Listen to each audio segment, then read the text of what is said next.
Good evening, ladies and gentlemen, and welcome to a special edition of Encrypted Connections. It's special because it's somebody's birthday. Whose I'm birthday? yours. It's not my birthday. I guess it's mine. I guess so. Um, what a day to have a birthday on. For I most know. people, it'd be like, oh shit, and you're like, yeah, no, it's my lucky number, man. Just Or I'm like, oh, I had a terrible car accident on Friday the 13th. You're like, I had salmon and fresh herbs I did. and a free smoothie. And a massage. Oh, that's right. I forgot about that part. Shit. What's going on? Hello, Scaredy Cat. What's up, old scout? The eyes of Texas are upon you. That sounds very foreboding, It doesn't sounds it? very The ominous. eyes of Texas are upon you. Hmm. It's kind Like of everyone scary. in Texas is watching us. I'm Freaking me out a confused. little bit. That's a big state. I don't know if I can handle that pressure. We haven't even hit 1,000 subscribers yet. There's probably millions of people in Texas. It'd be quite a Everybody big in jump. Texas needs to Tell subscribe. them subscribe, share, hit the bell, get the word out. Hello, Primal Cry. Primal Cry's husband's coming on this week. Oh, that's fun. Yeah, Darkwoods. Yep, he's coming on this week. Oh, okay. Send me a whole bunch of stuff. Yeah, there's this one picture that's like, I'm not going to say what it is, but all I'm going to say is it freaked me out. I'm telling you right now, it freaked me out. I messaged him and I was like, "What the f is going on in this picture, man?" And he was like, "Explain it to me." And I'm like, "Dude, you live in like the land that time forgot or something. I don't know. It's scary stuff." Where And does he's he telling live? me, Wisconsin's, I think, Okay. northern Wisconsin, I believe. I think Primal Okay. Cry, is that correct? Northwest Wisconsin, maybe. If I remember right. My memory's terrible. They probably live in like Delaware or something. Texas. Texas, right? Yeah, my memory's awful. um, yeah, it's a scary picture, man. I'm looking at it and I'm like, am I seeing this right? Like, I can't. There's no way I'm seeing this right. We live in Wonderland, yes, northern Wisconsin. Okay. Well, Wonderland is one creepy place, let me tell you. He started telling me some other stuff, and I'm like, "You live on Kong Island? Like, we're in a movie in King Kong, the new King Kong movie." I'm like, "Is that where you live? Like, where is this place?" It gets scary, but anyway, that'll be quite an episode. And we got River coming on too, River Morris from Australia. Oh shoot! See, this is where I'm terrible. River called me last week, or talked to me last week after one of the shows, and asked if we could talk. And I had to wake up really early, and I said same time tomorrow. And I think he was like maybe an hour later than I thought. And I was Mhm. I was passed out. I was out cold, and I didn't see the call until the morning. And Oh, wow. our time is Mhm. very different. Like they are, I want to say, so it was 9 p.m. here. It was 11 a.m. there. Yeah. So by the I time I know. saw a phone call the next day, it was like 11 or 12 in the afternoon. And I'm like, oh boy, awful. I know, like to the eastern side of Australia, so like Brisbane area, that's a 15-hour difference. I have a friend that is from there, so Oh yeah, and that's a hell of a flight too. From what people tell me, it's it's a oh yeah. it's a tough flight to make that flight. And then when you land, like the jet lag is it's real, Hmm. very real. They say Um, to eat pasta. Eat pasta? Pasta is supposed to help with jet lag. I want why how pasta just makes me feel really heavy, bloated, and tired. So is that why it's going to put you to sleep? When No, it's something to do with like the not chemicals, but what pasta is made up of, and or then I don't know how it works with our bodies. Like it's supposed to help. huh? Never heard that one, but that's good to know. Um, longest flight you've ever been on? That would probably be JFK to Honolulu in 2003. What's that, like 8 hours, 7? It's like 12. What is it really? Because because from coast to coast it's 6 hours, and then it's 6 hours from the coast of California to Hawaii. Oh damn! I didn't know it was that far from California to Hawaii. Shit. Yeah. Okay. We flew on September 11th, 2003. So nobody wanted to be on the plane. Oh So we yeah, I'm had like sure. I don't know why a people full believe. empty plane. Why I don't understand why people thought that though. Like a little logical thinking would, this is not going to happen on September 11th ever again. Number one, Right. because they wouldn't do it on the same day if they were going to do it. Number two, because it happened on that day, the security for everything was probably way heightened, and we didn't even know it. Like it was, Right. that was back when they did all the threat level was level orange or red or whatever it was. Remember when they did that for a few years? Yeah, crazy stuff. I Yeah, hate I flying. mean, flying from Ohio to New York wasn't bad, but then from New York to Hawaii, that was long. But since nobody wanted to fly out of New York on September 11th, Yeah. then we had basically the plane to ourselves, so that was nice. Oh wow. Oh yeah, that's pretty nice. Yeah, I can imagine. Instead of Yeah, babies screaming and right. Karen's complaining and the guy who you're squeezed next to on his business trip sleeping and farting away. Like I hate I mean, flying. It's my biggest well, it's fear in the fun. world, and I just don't like it because unless you can afford to fly business class or first class, it's the most uncomfortable shit in the world. For somebody See, big, I'm it's awful. short though. Yeah, Yeah. I'm short. Like I can stand up underneath the bulkhead, like between where the call lights are. Like I can stand up underneath there just fine. So I Yeah. don't have a problem. Yeah, no, not happening. Not happening. I'm so miserable because I'm long, Right. I'm 6'2", 6'3", in between there, and I'm wide. I'm just like I have a big wide frame. My shoulders wide, Hmm. um, just naturally big, and yeah, it's not fun for me. It's just not fun at all. Um, so I don't know the last time. Emergency exit rows. What's that? Emergency exit rows. Where it's like the one seat or whatever. Is that what it is? Mm-hmm.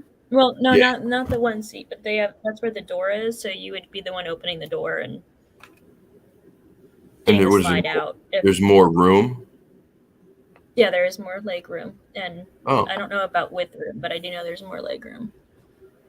okay. No, I never sat there before. Never. Yeah, I wish I knew about this prior to any time I ever flew.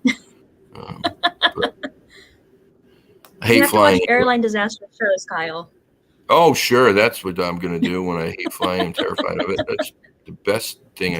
The last time I flew, I don't know if I think I told this story. Did I tell the story? The last time I flew, I went to the doctor and I got some Valiums Oh for the gosh. flight Okay.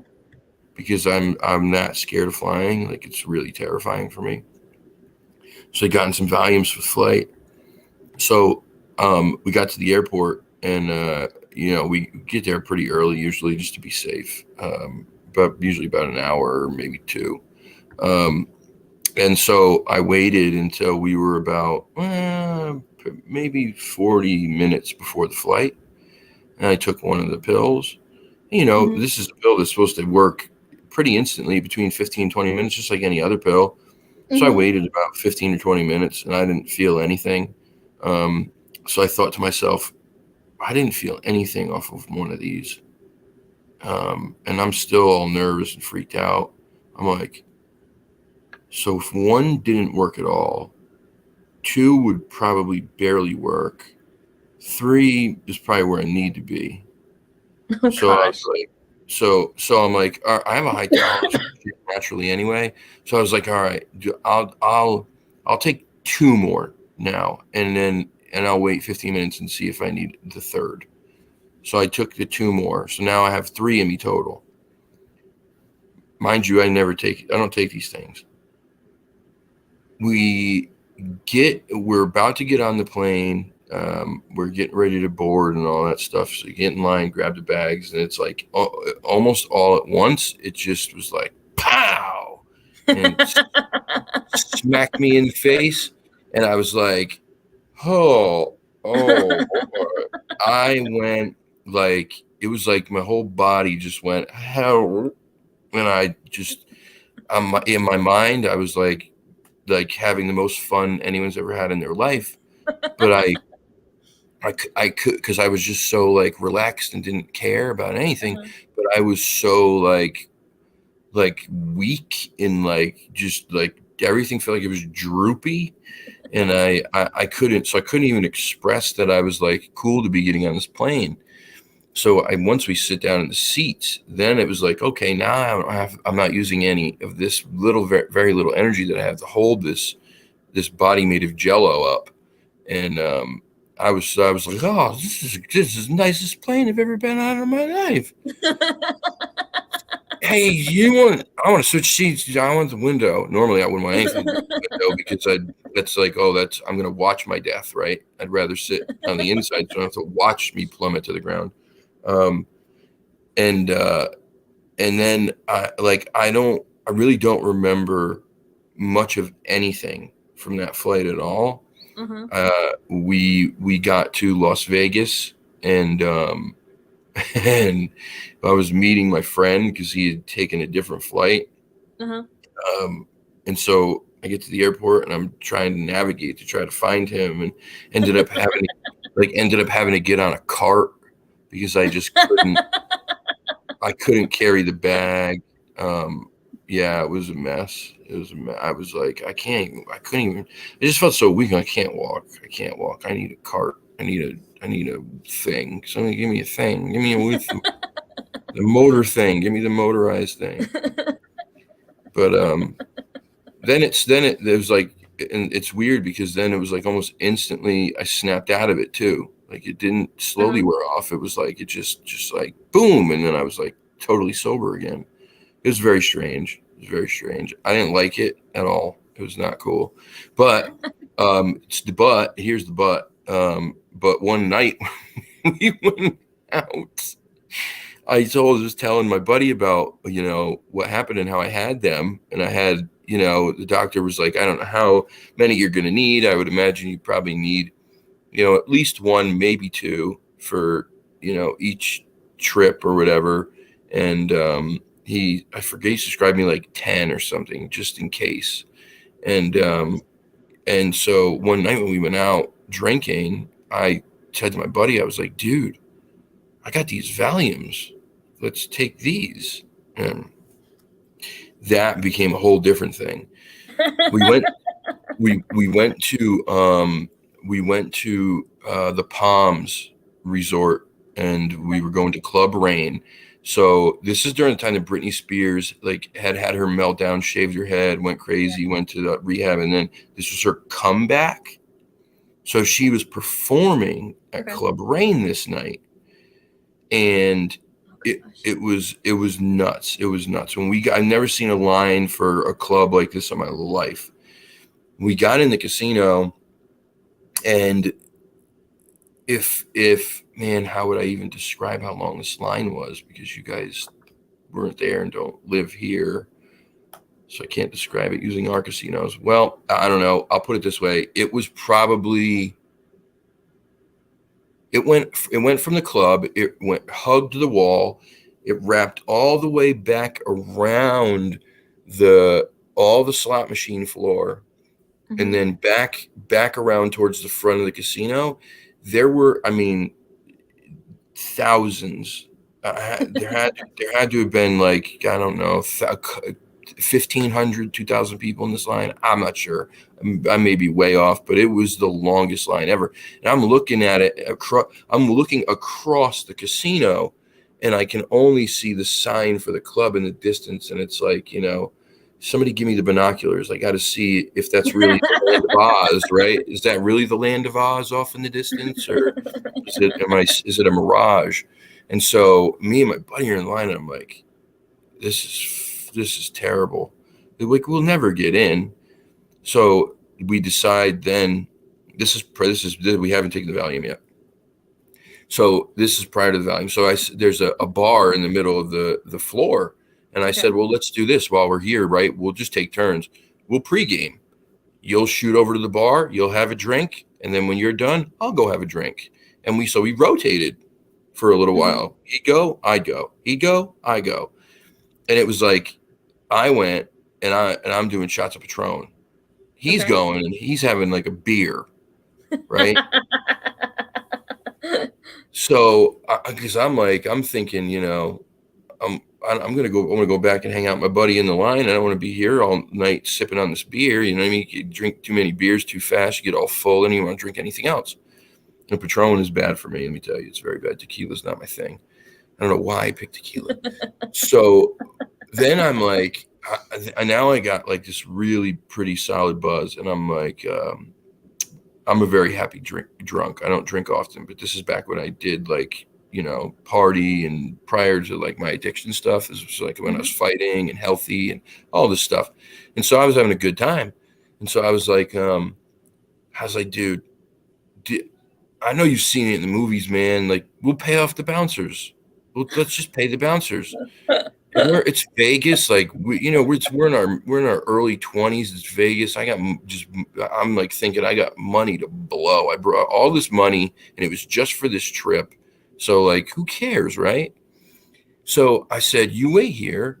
I'll go up to the bouncer and I'll proposition him. And so I'm feeling pretty good at this point. So I'm like, I walk over and I was like, yo. The guy turns around and he's like, can I help you? And I'm like, yes, you can. And he's like, okay, how? And they're all jerks. And I'm like, I need to get in this club, man. And he's like, what? I said, I need to get in the club. He's like, dude, you're gonna have to speak up. I got an earpiece in, people yelling. I'm like, I need to get in this club.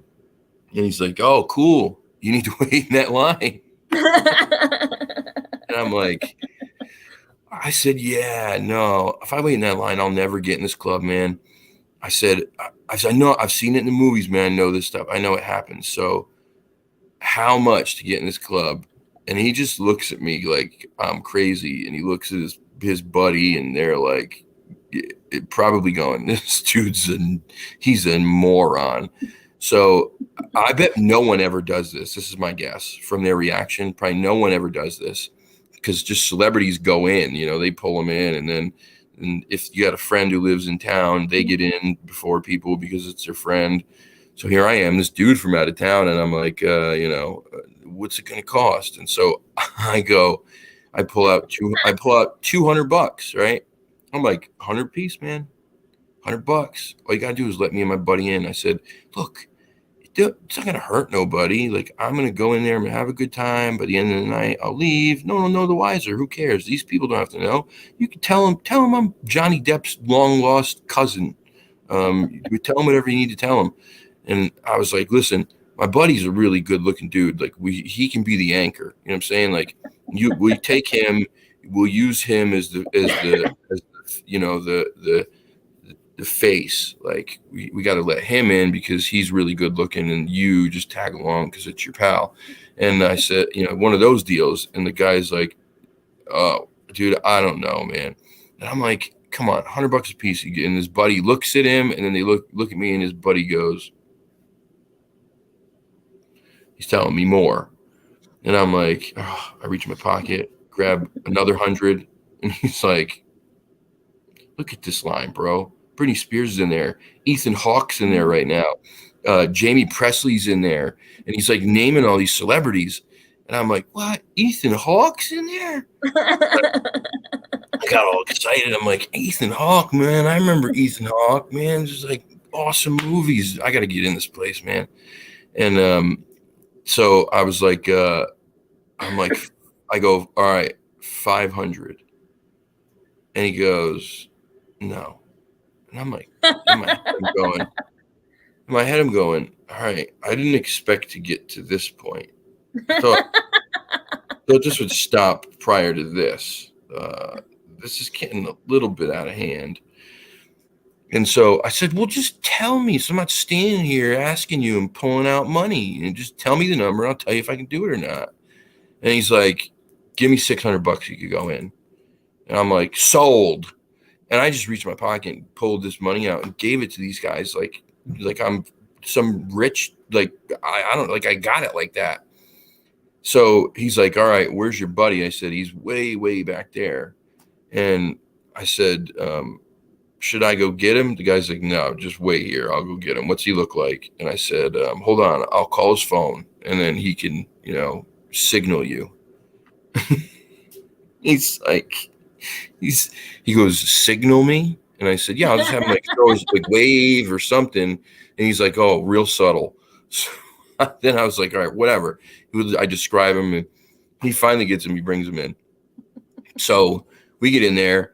And when we get in, it was the other bouncer, the one who I first started talking to. And he was like, look, man, I'm gonna help you out. He's like, that was a lot of money. You know what I mean? Like, he's like, I don't really want to take advantage of you that much. He goes, so I'm going to get you a seat at a table. He's like, so you'll get bottle service. You can hang out. Like, you're good. And I was like, oh, wow, that's cool, man. And so he gets us his table, right? And you share the table with other people. Like, I forget how many people can be there at once, but it's like 2 parties of 10 at one of these big tables, right? In this big booth. And so it was just me and my buddy. Then there's this other party of people who have 8 people or 10 people. And then it's just us 2 for this whole other side of this booth. And so I'm like, wow, this is straight, man. We kind of look like important people at this point. So he goes, what do you want to drink? And I was like, vodka cran was always my drink. It's my favorite drink. I said, I want Grey Goose. And he's like, all right. So the bottle comes and, cran comes, start drinking.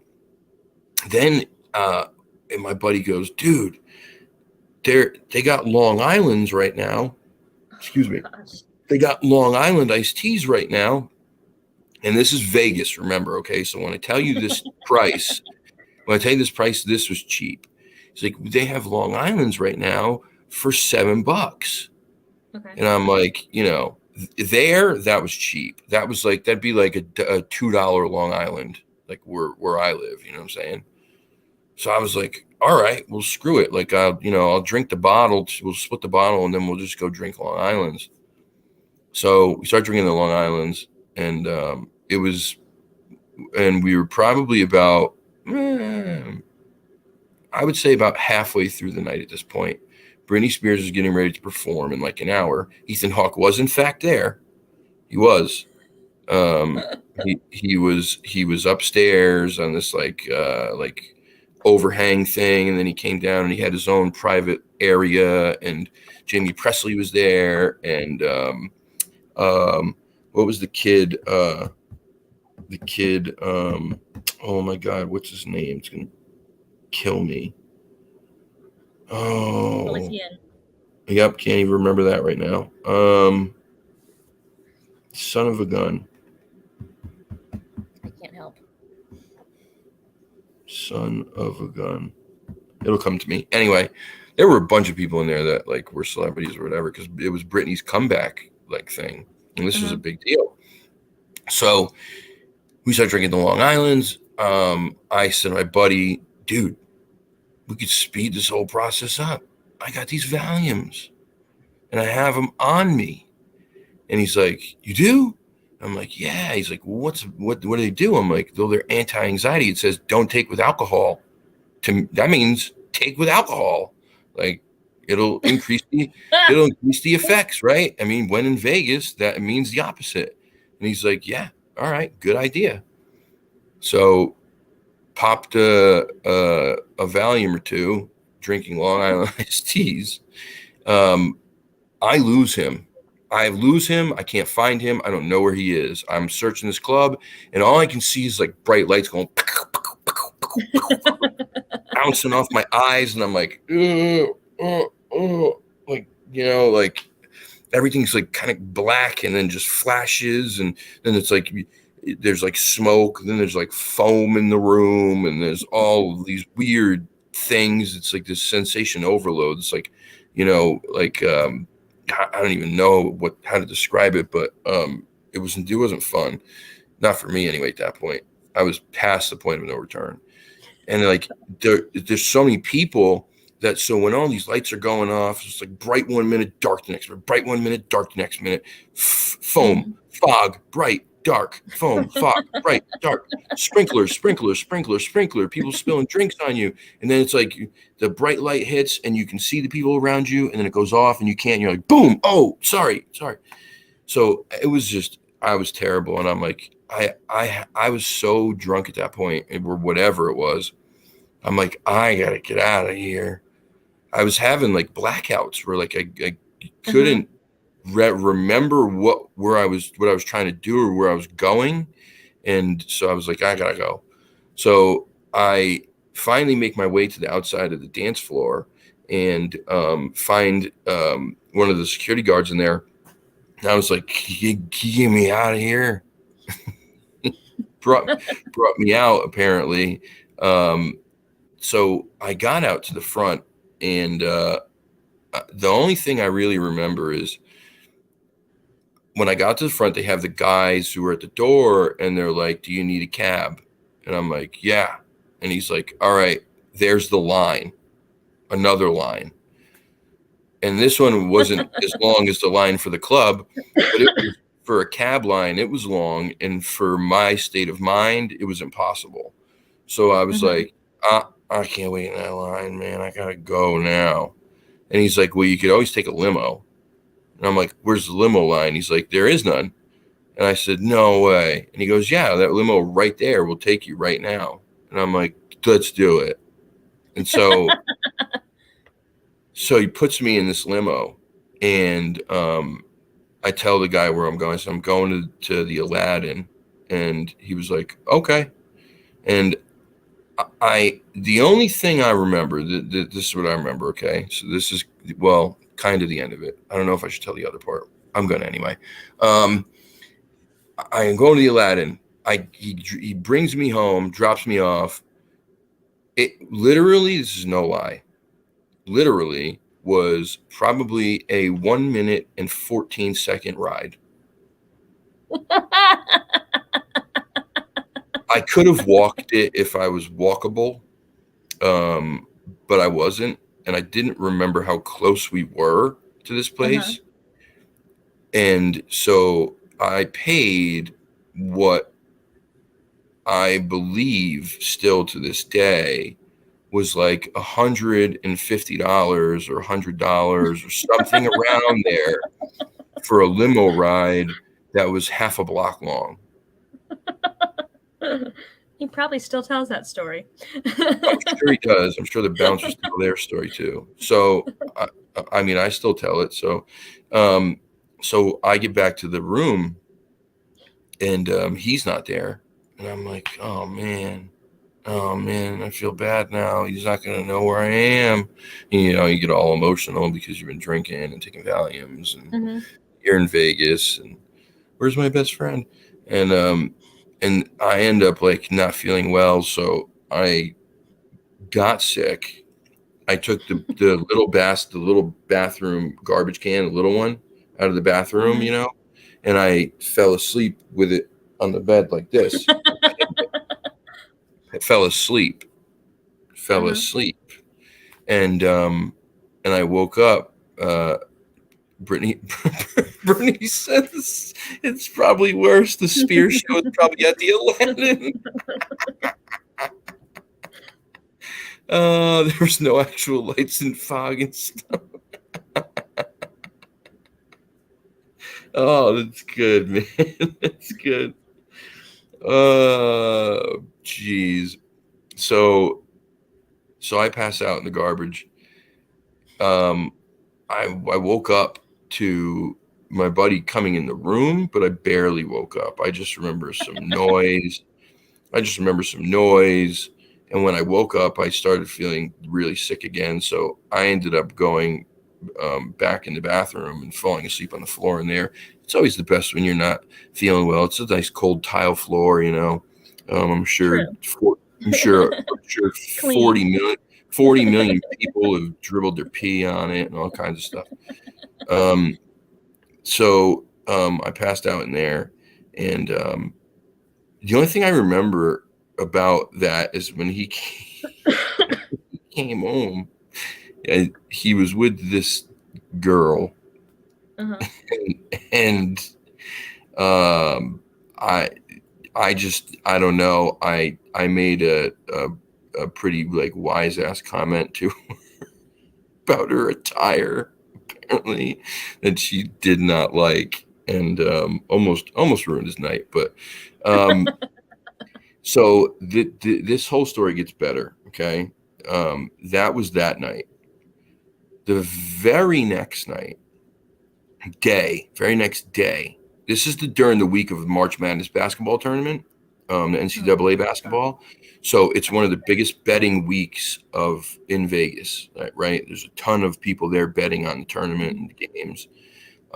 This was the year that UConn beat Duke, and UConn's my team. This is the team that my state. It was 2008, I think, 2007, and Duke was the best team in the country by far. UConn was like ranked number 3 or 4. But nobody was supposed to beat Duke. Anyway, they beat Duke, won the whole tournament, yada, yada. Yeah. Hey. Ow, don't bite me. Hey, stop that. Do you see this cat? You can't see him. He's biting my arm. Bastard. Stop it. Don't. And you're biting your brother. Get out of here. Knock it off. My God. Savages. Oh man, should I tell this one? Well, I guess I should at this point. Anyway, we go to. I had heard Howard Stern talk many years about this strip club in New York City. It was called Scores. It was his favorite strip club. It was like the nicest strip club in the world. Blah blah blah blah blah. Playboy Playmates there. You know, this is not like the one that's in Norwich with, you know, the 54-year-old mother of 5 who, you know, just left the local bar and bowling alley to go to her job as a dancer. So we go there. They were opening at noon, and we thought to ourselves, they were doing a free lunch buffet, right? And they were doing 2-for-1 drinks until 5 p.m. We thought, this place is going to be packed, dude. The games are on. Like, it's going to be packed. We need to go. Like, we need to get there before noon. I don't want to wait in any stupid line. I'm still recovering from last night. So we get there at 11:45, and this is no lie. We were the only 2 people in there besides the dancers and the bartenders until 3 p.m. And then it was like, just 1 or 2 other people came. Then at 4, 1 or 2 other people came. Then at 5, then finally at like 11 p.m. it started to like get lively, right? So I've been there now for almost 12 hours. But let me rewind real quick. When this happens, we get in there, and I'm thinking this is a fluke. This place is going to erupt soon. People are going to come crashing in here for that free lunch buffet and for the 2-for-1 drinks and to watch these games with all these pretty women. Like, this is Vegas. This is that's reality in Vegas. It's not like reality in Connecticut. This is Vegas. And so in my head still, I'm thinking this place is about to pick up. It's about to tow up soon. And so we sit at the bar at the top, and we're talking to the guys. Two guys are tending bar, which I thought was the stupidest thing in the world. And I'm like, and they're talking to us, and they're like, you know, where are you guys from? Like, oh, we're from Connecticut, from the East Coast. And, oh, I'm from the East Coast too, man. So they were being nice. A few more volumes, and you could have started dancing for the dancers. No, I wouldn't. No, I couldn't have. No, I couldn't have. No, a few more volumes, and I would have been a sure invalid. There would have been nothing but drool going on. If I had stuck to the just drinking, if I stuck to my vodka crayon, I probably would have danced for them.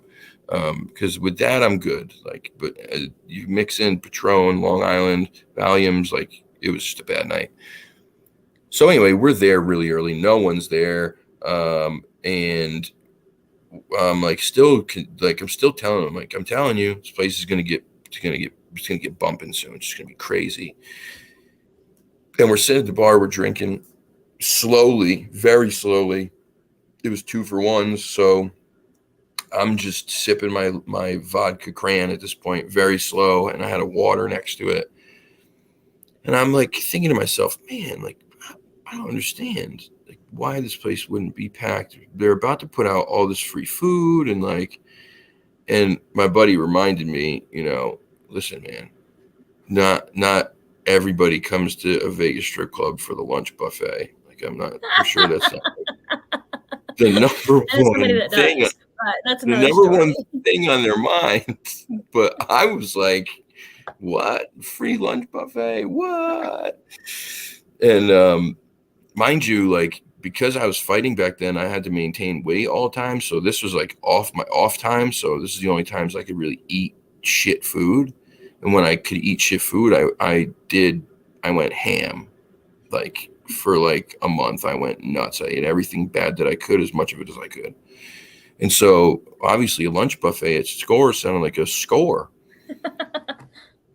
Anyway, so now it's like, fast forward, it's like 11 p.m. The male bartenders have switched. They switched at about 5 for these 2 young female bartenders who were wearing corsets, and their woman parts were spilling out of them. Like, I mean, like spilling out of them. And so they were very nice, very flirtatious, both of them.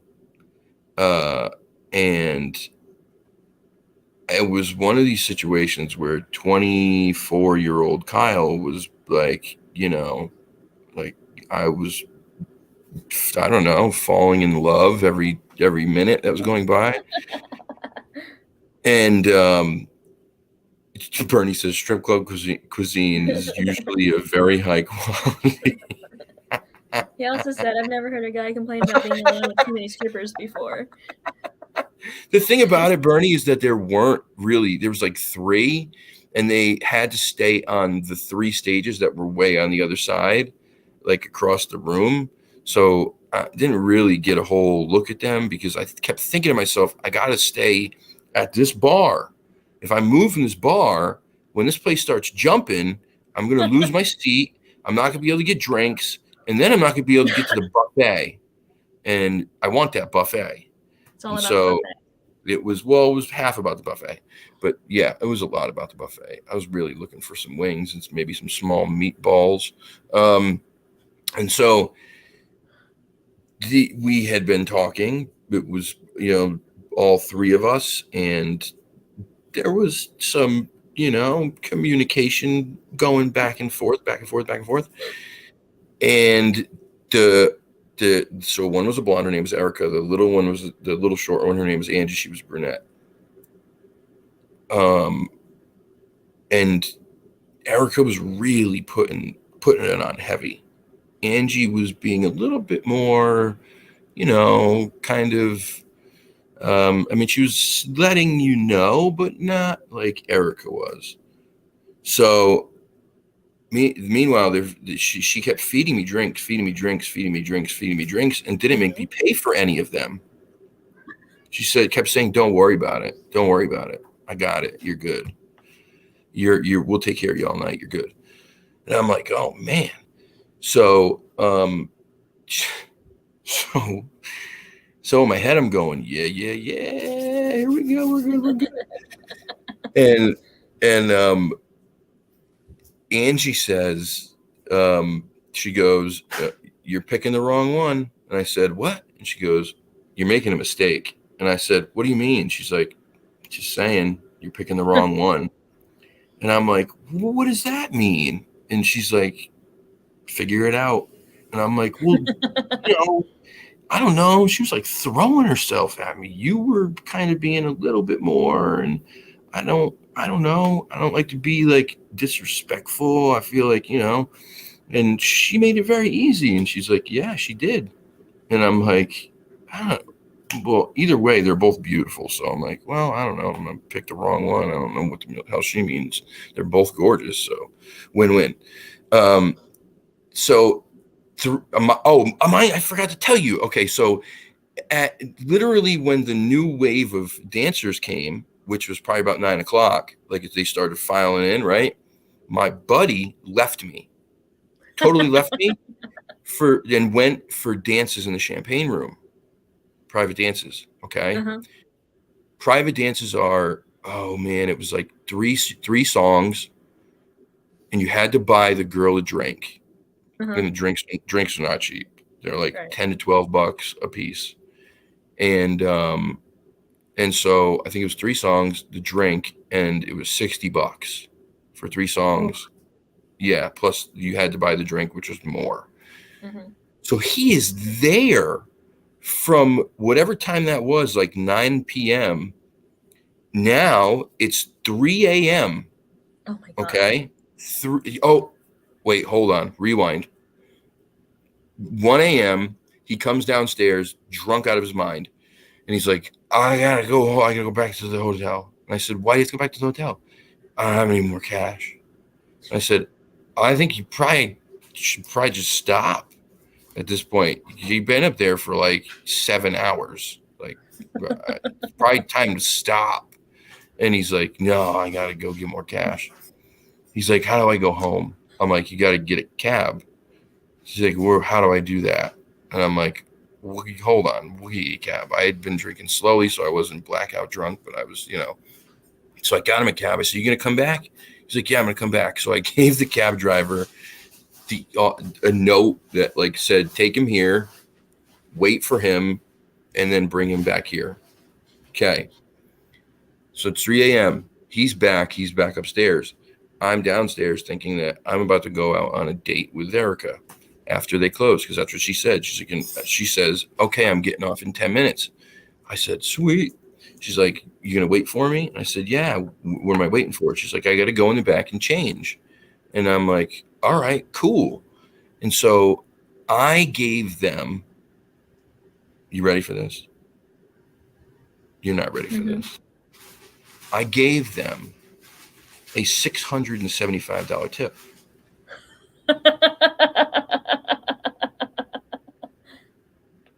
Because, or maybe it was $475. I don't remember. It was a lot. But whatever, $475, $675, doesn't matter. It was one of those.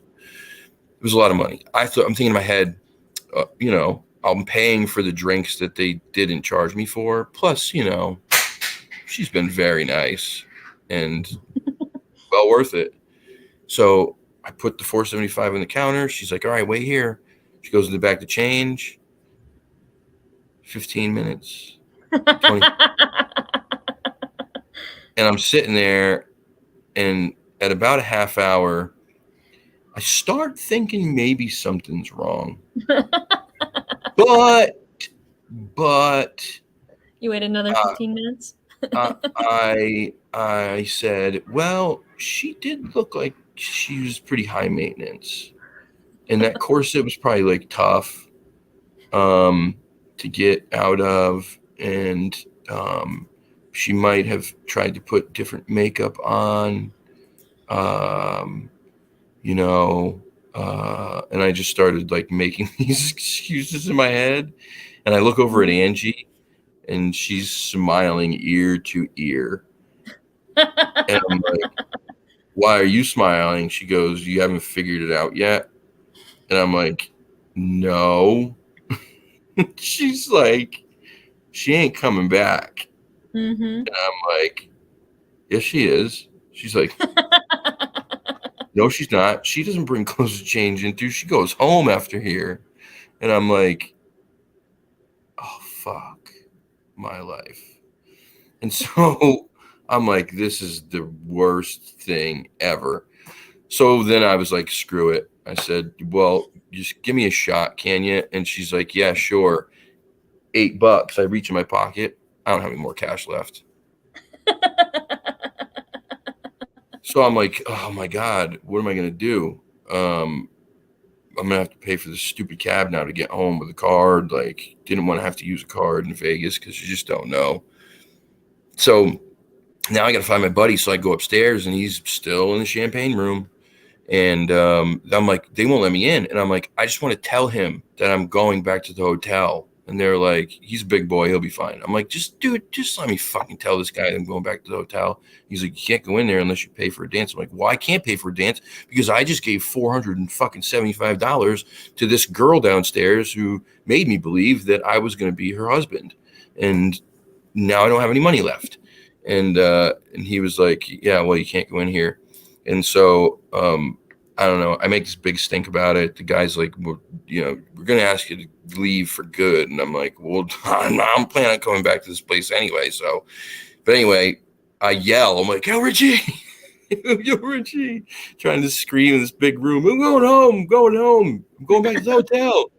And the guy's trying to pull me out. And so I went back to the hotel. Same thing happens. Pass out. Wake up the next morning. Didn't even hear him come home. I woke up at 9 a.m. and I didn't get home till about 4, right? He wakes up with me, and he left there at 5. Okay? We are, I mean, that, like, one of these, like, we're both just like this. Like, what happened last night? So my phone starts ringing. We're going downstairs to the buffet, and it's a Vegas number. And I'm like, what is this number? Like, I don't know anybody in Vegas. Yeah, no, Bernie, it didn't work out. But there's more to that too. So I'm like, what is this number? And I'm like, I'm not answering it. And then it just even I'm ignoring it. Finally, they leave a message. And I'm like, Jesus, who is this? So I listen to the message, and I hear this female's voice, and she goes, I don't even know how to say this or what to say, but I have somebody's phone. Oh boy, should I say it? She's asking her friend, should I say it? I don't want to get him in trouble if he's married. And she's like, it was found inside in the cushions of a couch at the bar that I work at. And I'm like, what are they talking about? And they're like, this was the last number it called. And so I'm like, I don't know what they're talking about. And finally, when I'm like, dude, I don't know what's going on. This place is weird. So I just got a phone call from some girls that the message said there was a phone that they found in a couch cushion at a bar they work at. And this is the last number they called. Like, what the hell? What is going on here? And Richie's like, have you seen my phone?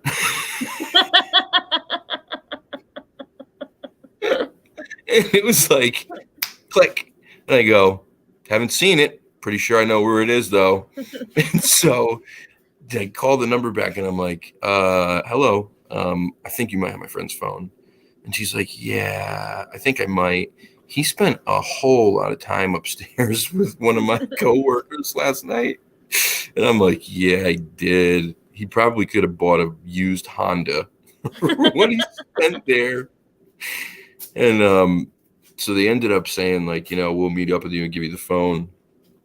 And they were very nice. They were really nice. So we met up with them. They gave us the phone, and they showed us a couple places like in town that weren't your normal touristy places that locals in Vegas go to, like a really cool bar and breakfast spot. And they were very nice. We hung out with them for a while. And so then it was maybe 2 nights later, we went to the Tropicana, and we went to Hooters for dinner.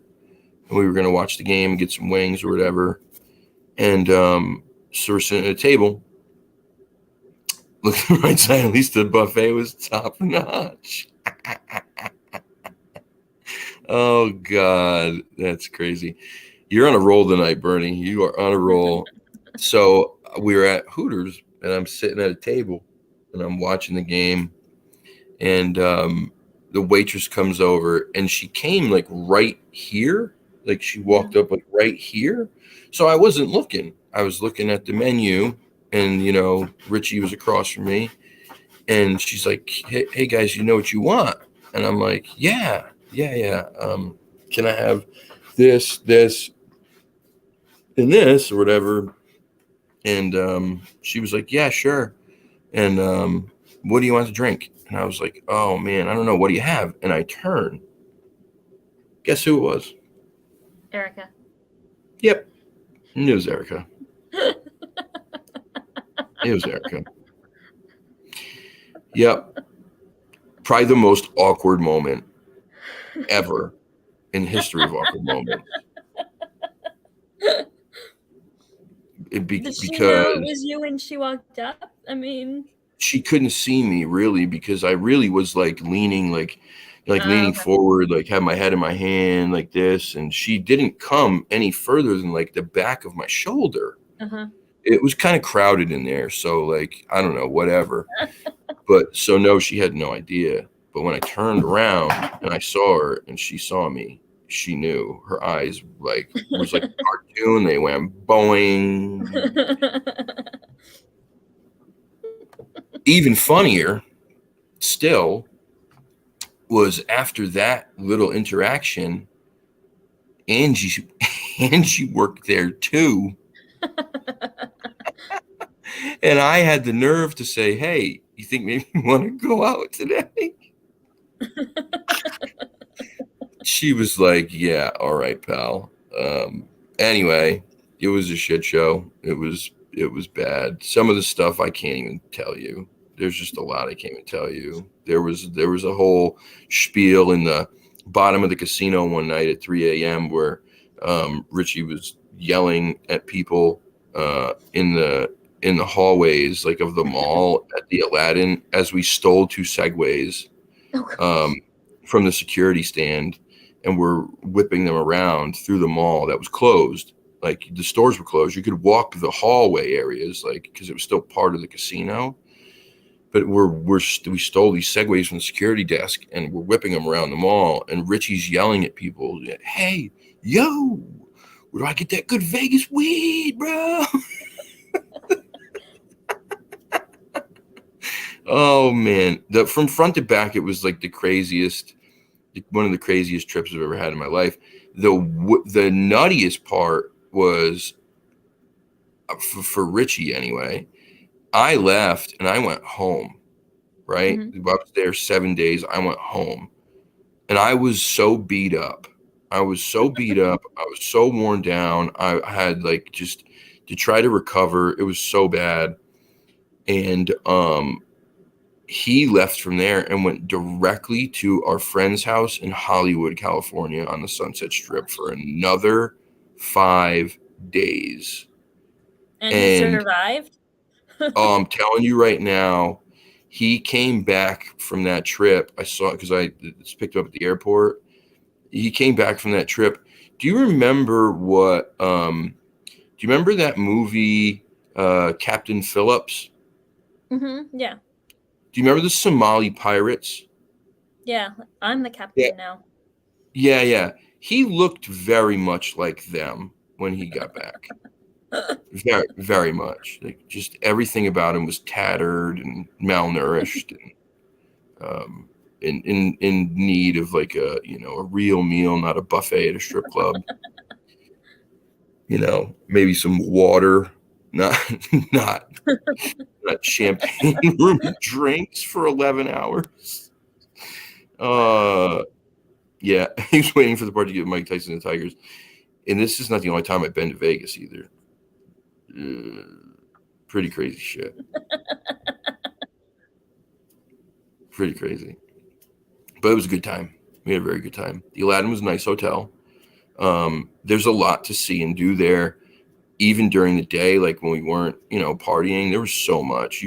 There's so much. Like the Blue Man Group, those shows, that stuff's really cool. The Chris Angel stuff, that was really neat. Just a lot. I mean, I tell people, like, even if you don't party and drink, it's a fun time. But if you party and drink, it might be a fun time. I just don't remember much. So, you ever been? Not to Vegas. Maybe I went to Vegas but I mean, not like as an adult. The craziest place that I've been is Key West. Oh yeah, that's another good one. We went to Key West for my friend's wedding, and I got pretty messed up with Long Island's again. Yeah, they always have a way of working in, don't they? That, and then we went to a daiquiri bar where all they had was like 30 kinds of daiquiris. Yeah. Oh. Yeah. Oh, that's the worst though, because those things taste so good. You feel like you're just drinking like a fruit drink, and it's so good. It's so refreshing. Right. It's cold. It's icy. I like mine blended, not on ice. I like it like a slushy. And so I'm just sucking them down like nothing. And then like all of a sudden you're completely shellacked. Right. And then the hangover from that stuff, because of the high sugar content, the headache is just hell. Hangovers, not really. Like, I've never really had. Are you one of those? You're one of those? You don't get them? I was pretty messed up that night in Key West, and then the next day we had mimosas and got ready for her wedding and all that sort of stuff. But I mean, her bachelorette party was going to a drag show, and sweet. Those are fun. I've been to one of those. Those are cool. That was my first time at a drag show, and it was very memorable. Yeah, they do, like, man, you want to talk about, like, they really, really get into it. Yeah. They get into it. The one that we went to is, do you know in Key West that they drop a drag queen in a large high-heeled shoe on New Year's Eve? Wait, what? Run that by me one more time? So on New Year's Eve, there's a drag queen named Sushi. Okay. And she sits in this high-heeled shoe, and she's dropped lowered from a balcony, and that's how they bring in the new year. Okay, well, you lowered is one thing. You said dropped, and I'm like, what? They're killing a drag queen, and just tossing her off the balcony on New Year's. Like, Happy New Year! Sorry, Sushi, we'll fill your position. But she's a very famous drag queen, obviously, and that was the show that we went to, like her, not New Year's Eve, but it was her club. It's a very famous club down in. I'll have to check this out. West. Drag shows are really fun. They really are. They're very talented. They're really super talented. I can't walk in half of those shoes. Like, I don't know how they do. You can't? Not in like high heels like that. I'd fall flat on my face. I think most women would. Just got to work at it. Takes a little time, but you get used to it. I'm just kidding. I've never walked in high heels. I'm just wondering how many times you've worn high heels like that, Kyle.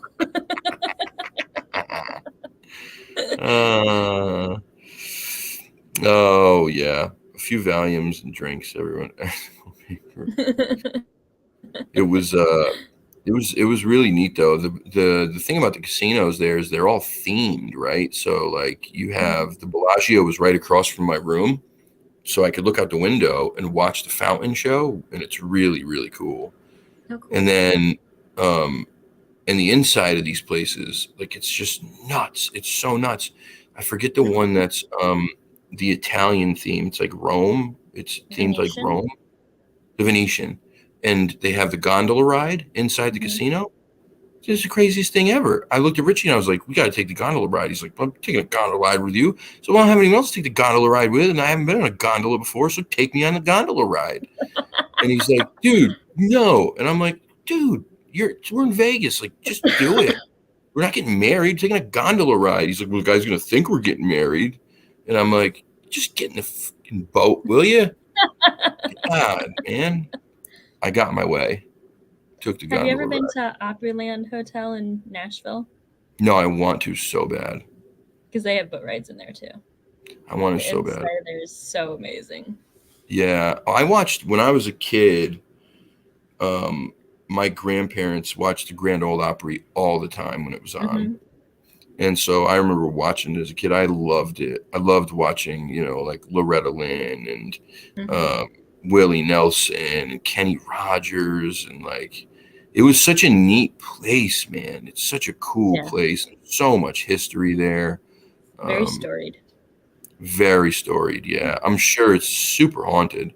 I would imagine with all the people and history and energy that's been in there. Yeah, I'm sure. Anyway. Yeah. That got off track real fast. Sorry about that. Yep. It was funny the other night. I was talking to it was either Fresh or Long Island, and I said, "Dude, I really should do like one day a week where I do like story time with Kyle and That would be fun. tell stories from like when I was younger, when I was crazy, and like when I was fighting and traveling and all that stuff. Because there are many that are much much crazier than that. Much crazier. Yeah. From the sound of it, you guys are lucky you didn't go for a gun.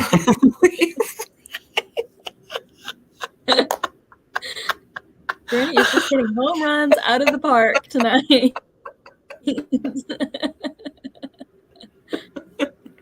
Not that trip.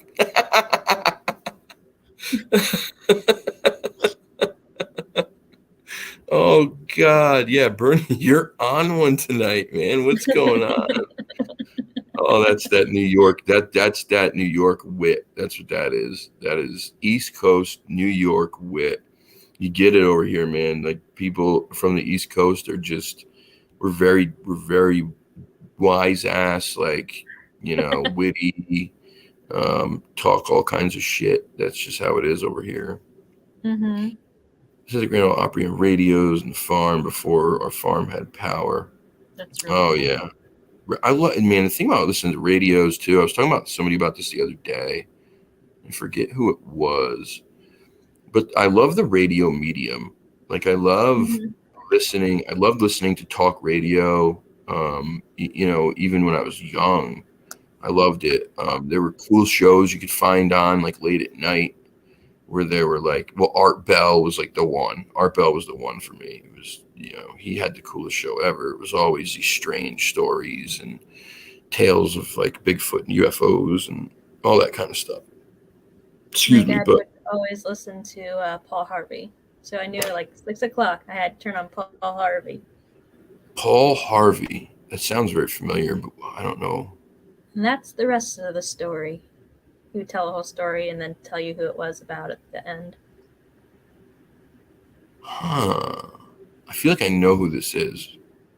You would know it if you heard his voice. His voice was very famous. Yeah, I'm gonna have to look him up because I have to know who this is. But yeah, I love the medium. And it's sad that there's not a whole lot of that anymore. I think but it's changed now. It's podcasts or talk radio, right? Right. This is talk radio. Well, not this show, but this is talk radio. What we're doing, and you have things like Spotify and there's a whole bunch of podcast apps where you can just listen to the podcast instead of seeing it. So I guess in some ways it's still pretty cool. Paul Harvey's very distinct. Have you listened to the Mike Rowe podcast? Mike Rowe is in Dirty Jobs? No. He has a really cool podcast. He started a few years ago, and I think he's in episodes like 200s. But he took on like from Paul Harvey, where that's the rest of the story, and his is That's the Way I Heard It. So like he tells a short story about somebody, and then he'll tell you who it is at the end, but you're trying to figure out as the story goes along. You're like, who is this? I know who this person is. I know who this person is. Like, who is it? And then he'll tell you, and like, oh my gosh, like I could have figured that out. Oh, that sounds good. I kind of like that. Yeah. And he's got a great voice too. Yeah, very distinct. Like there's one about Bruno Mars and Julia Childs and Hubble and Osama bin Laden and I mean everybody here, there, and everywhere. Damn, I'm gonna have to listen to this. Yeah, I like that. That's really neat. Yeah, that's a really good idea. Huh. And then he changed the format of his podcast, and it's long format now, but the first about 174 episodes or so are all short format. I'm gonna have to look. Yeah, that's good. I like that. I love Rogan, man. Rogan's my guy. I love Joe. I think Joe's. I mean, it's not no secret that his podcast, I think, is the most like watched podcast or listened to podcast in the world. I may be wrong, but I think it is. He does such a great job. He's just so personable and he doesn't take it too seriously where it's like this stuffy podcast, but it's when he needs to. He's very smart. That's the thing. He's a very intelligent guy. And a lot of people wouldn't think so because of what he's done in the past. He was the Fear Factor guy. He's a stand-up comedian. He's the UFC guy. Like people think he's stupid, but he's not. He's very, very intelligent. And he has so many different people on the show. I mean, it doesn't matter what you're into. At some point, you're going to come across somebody on that show that you're going to want to listen to. He has some of the most intelligent people in the world on that show. Some of the most like groundbreaking people in the world. Oh, hello. This is Pixel. Hello, Pixel. Oh, Pixel, you had your ear clipped. Yes, she did. Yes, she is. For those of you who don't know, if you ever see a cat with the top of the ear clipped off, it's a way to tell that they have been what's the words? Trapped. It's trap and release, but TNR. fixed. And fixed, yeah, TNR, fixed. So they get trapped and released, and before they get released, obviously they get spayed or neutered. And so they clip the ear. With regular house cats now, they give them a little tiny tattoo on their belly, if like by where their like reproductive organs are. It's like a little green dot or circle or a little line to show that they've had it done too. Mrs. Joni Garden says my cat's ear was tattooed. Okay, so they're tattooing ears now too. All right, cool. Yeah, Joe Rogan is not kind to the Bigfoot community. I agree with that 100%. But I mean, you can't take away from what the guy he does. He's very good at what he does.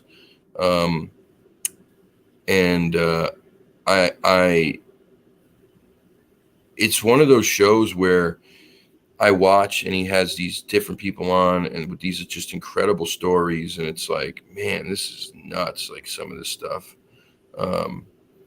And then what's the other guy? He's not really my favorite when it comes to some things, but you talk about he's a ex special forces. Sean Ryan. Sean Ryan. His shows are. Incredible, right? Incredible. The most like powerful, moving stories of like soldiers, CIA agents, like dudes who went to war. What was the guy that he interviewed? The one guy that sticks out to me the most. He was oh God, I gotta look him up El because I Chapo's think I guy? That's what I thought of. oh, that was another one. Damn it. Yeah, that was super good. No, that's not the one though. This kid, he was a soldier, and it's one of the craziest stories I've ever heard in my life. And I know a lot of them are, but this was nuts. I have to look it up. It was I love Mr. Ball and Bernie. I listen to his every week. who is it? Mr. Ballin. I Mr. sent you one of his, Mr. the one Ballin, with yeah. the belt. Yeah. Yeah. Yep, I do. I listen to Mr. Ballin too. Come on, where is it? This kid, man, this. Jeez Louise.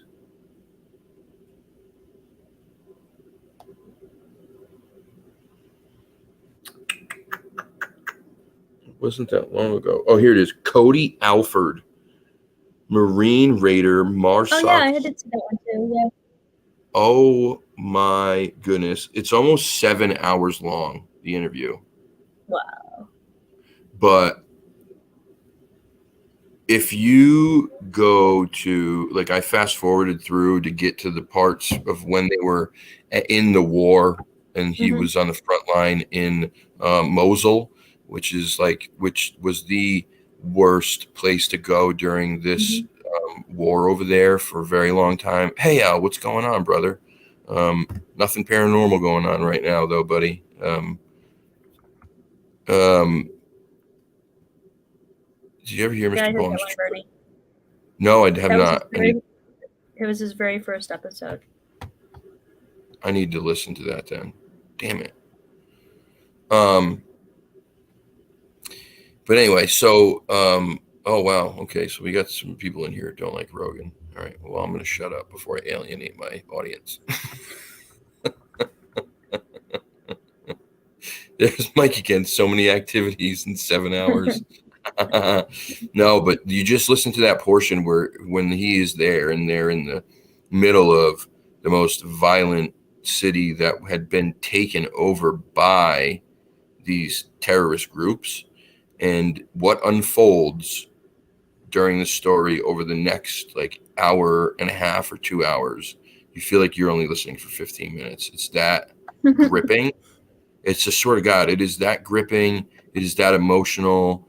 It is really, really something else. Like, it's just crazy. What are you laughing at? Bernie, Mosul was pretty bad, but Kyle's Las Vegas story might give it a run. You don't even, Bernie, I can't even tell you some of the other stuff. You're an ex-police officer, and this is YouTube. So there's a lot of stuff in there that I can't speak about. You have no idea. You have no idea. Veer off the road in Las Vegas to try to go find some marijuana and see where you might end up. There's some shady characters out that way. Let's just say that. And they were filming an episode. Was your car approached by some women? Women? No, never. Not all women. No. I was approached by not all women a couple times. But no, every day what they would do is you'd walk down the street and they would hand you pamphlets and cards, and it was all for escorts. Yeah, every they're just handing them out like everywhere. There's people who live in the city are walking by with their kids, and they're like, here. It's like, dude, chill. Like, don't give it to the mother who's got her 3-year-old on a leash. Like, you know what I'm saying? Like, save it for the guy who looks like he might need it. Not my jurisdiction, so no worries. It was crazy, I'll tell you. It was crazy, some of the stuff. There was a moment in time where we got because you don't know. I smoke marijuana then. I still smoke it now. I think it's good for you. And we went off the trail, as we like to say in the Bigfoot world. We went off trail, and we were off the strip, and we were in one of these neighborhoods where I swear I've seen a few episodes of Cops film before. I'm not even joking with you. I swear to God. The first thing I said to Richie was, I know I fucking seen Cops filmed here at least twice. And he was like, well, they're not filming it here today, so maybe we can find some weed. But it was some sketchy stuff, man. It really was some real sketchy stuff going on there. One guy we asked, we're like, hey, just weed, man. It's not a big deal. It's legal now. You know what I mean? You know where you find some weed? And he was like, no, man, I don't know where you can find some weed. I'm like, all right. He's like, but I got some crystal. I'm like, nope, not even Vegas can get me to do that. So I'm all good, man. Thank you, though. Just like nothing, you know what I mean? Just said it out loud like it was nothing. Like we could have been cops. Like who's, you know what I mean? Like, I mean, maybe not. I guess if you look at me, you're not thinking police officer right away. But yeah, it was an interesting place.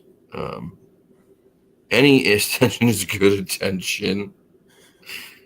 Yeah. Well, thank you, Fathom. I appreciate that. Why am I awesome? That's the question. Goodness, well, thank you. So you're dermatologist. Have you ever seen the skin on a crystal meth addict? Good Lord. It's awful. It's terrible. I'll tell you right now, one of the things I learned when I worked at the treatment center that I worked at, and then the couple mental health places that I worked at, because mental health and addiction go hand in hand, was like some of the stuff that they put in there, and I couldn't believe it. I didn't know. I had no idea about what crystal meth was. When they make it in like labs and it's made the right way and it's made with like real chemical compounds, when these guys are making it in the hillbilly trailer, like out in the middle of nowhere, they're literally using like parts of batteries and like just like the craziest shit. I'm like, who would put this stuff in their body? Like, I just don't understand. I don't know. Ugh. Oh, look at this. Here we go. Show up. Freshy fresh.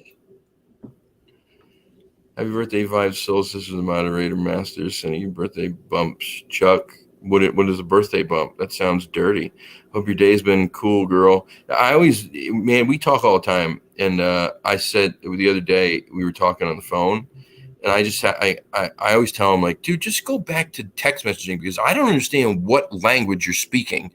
It sounds like a school for the deaf is doing a Harry Potter play or something, or a Lord of the Rings play. Like, I don't understand. I can tell there's an accent, but the rest of it just sounds like wah, wah, wah, wah. But he, we tease each other every day. I love him. He's the best. He's great. Right, Nigel? Isn't that right? He can't answer right now because he accidentally got timed out. He did? Yeah. He got timed out? Yeah, not by me, but he, Long Island Bigfoot accidentally did it.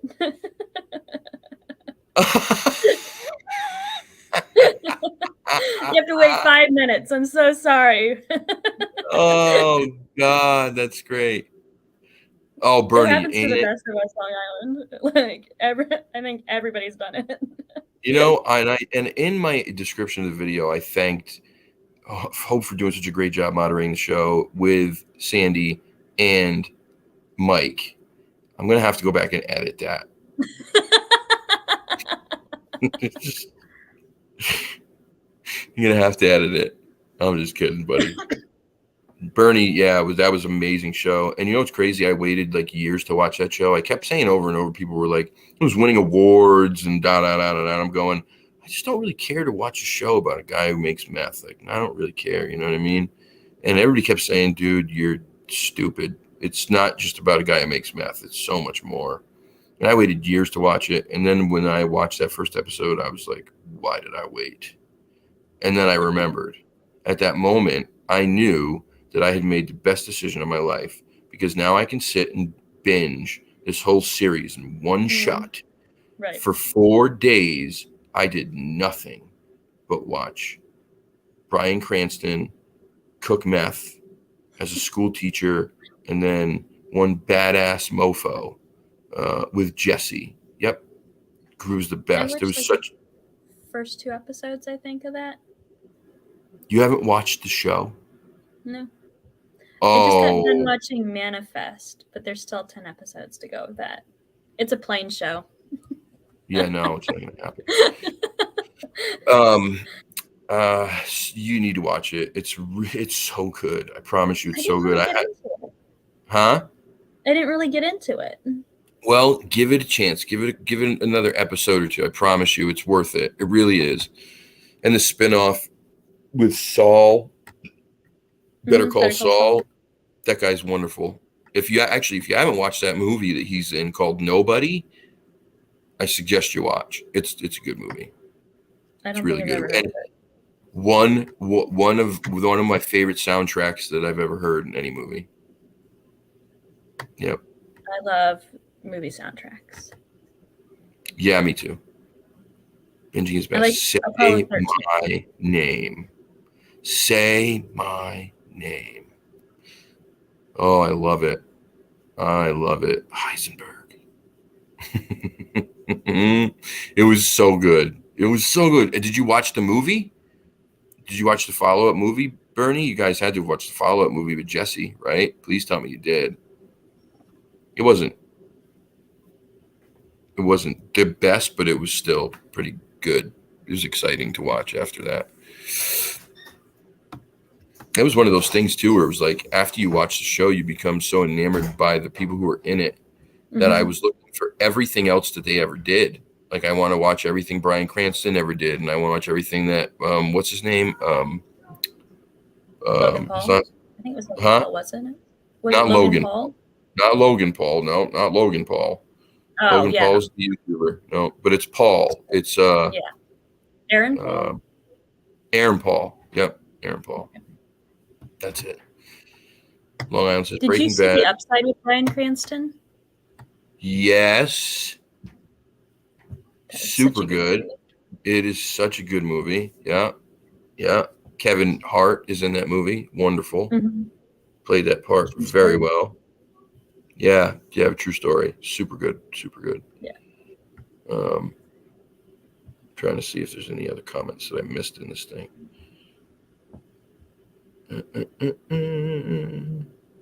Say my name. El Camino. That was the name of it. Yep. El Camino. But yeah, watch Nobody. It's really good. Brief description. I'll just give you the brief part. It said he's a mild-mannered husband living the daily, like, go to work, bring your lunch, make your crappy coffee in the morning that your wife takes the most of. You don't get much when you're on your way out the door. The kids don't respect you. They think you're just a schlub. And just the daily American dream he's living. And what nobody knows, though, is that there's more to him than meets the eye. No, he's not a mechanical robot that turns into a transformer. No, but he's got some stuff, and then he shows his he's got a past, and he shows it, and it's a badass movie, and the soundtrack is so good. It's so good. It's so good, man. You got to watch it. I've never heard Look of at it before. Clown Fresh as Squad. heck. Clown Squad. He just called you a clown, Mike. I hammered the button on accident. You hammer it on accident. I'm about to take a big gulp of grape soda right out of the jug. I mean, if this doesn't scream white trash, I don't know what does. Forgot my cup. Leave me alone.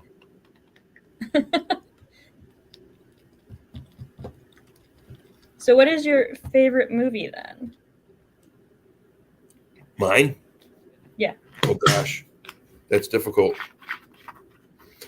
That is really difficult. Shit. I really, really, really, really love Man on Fire with Denzel. Oh, that's a good movie. Yeah, it's one of my favorites. I think it's hard to pick just one because they all in different when you're talking about different genres, right? They all do things for you in different ways.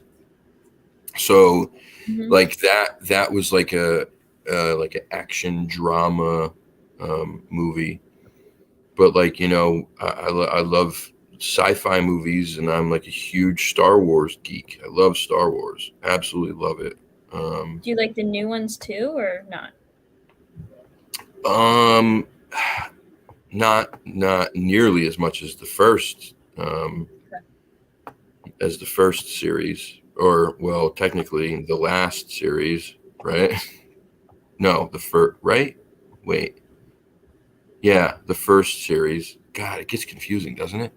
4, 5, Um, and 6 were first, and then it was 1, 2, and 3, and then 7, 8, and 9. right. Okay, so the middle first series, 4, 5, and 6. The Yeah, originals. the originals. They were just so far ahead of their time. They stand up now still. They're just Mm-hmm. so good. It's in excuse me, even though the special effects aren't quite there, obviously, there's something about the rawness Mm-hmm. of that still, I think, that makes it better almost. Um, but the stories, it was the story. It was the story in each of those movies that did it, and then it was the way it was executed. They were just so good. Um, but I don't know. Uh, Trying to think of like comedy is definitely Step Brothers, Mm-hmm. 100%. Yep, it's my favorite comedy ever. I've not Um, seen that one. you've never seen Step Brothers? No. Where do you live? Ohio. Are you sure? Are you sure? Are you allowed to drive and vote where you live? I do. Can you show your face outside of that house? Do you need Yes. help? Probably. Um, yeah, you got to watch it. It's incredible. And then anything from him, well, I think they're like Super Bad, Talladega Nights, Anchorman, and 40-Year-Old Virgin are all pretty closely behind that. Mm-hmm. Um, Look at even Fresh, who watches no movies ever. He says, "You have not seen Step Brothers. Are you Amish?" Hope. I think he No, means I'm not Amish. Amish, but I do live close to the largest Amish community in the United States. Well, makes sense that you wouldn't watch one of the greatest comedies ever. Then, do you have I don't mirrors watch in your many house? comedies. Why? Like You I don't need. would rather watch like mob movies or like Die Hard Ooh, rather than like okay, all right. comedies or romance movies. Like that's not my thing. Like Mob give me movie. Godfather over Hallmark. Okay, all right. I could get with that. That's really good. Wow, moving up notches. Um, Exorcist, tossing us out there. Exorcist, not in the comedy category though. Oh nope, would never watch that. Nope. Exorcist is a classic. Yeah, it's pretty freaking scary, man. Still I can't stands. even watch the movie Signs. Like no, not my thing. Oh, stop it! That's Nope. nothing. The That scariest. freaked me out. I couldn't sleep for 3 days. Oh, come on, really? I know, right? So there's no getting you to watch like I'm sorry, like I think Exorcist, as far as like a true horror movie that is like based on real events goes, like that's probably the best Mm-hmm. one. um but if you're talking about shoot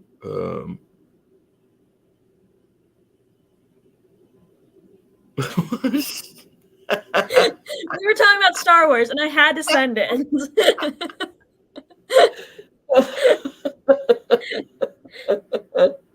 Did somebody do this?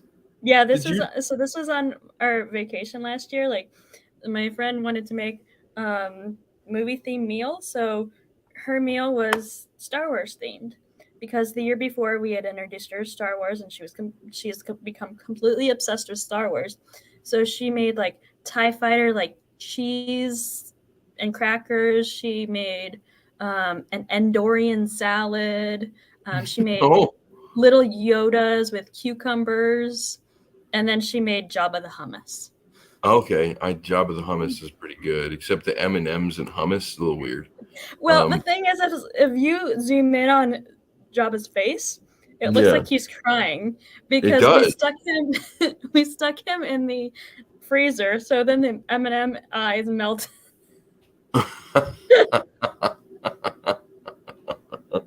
It does definitely look like he's crying for sure.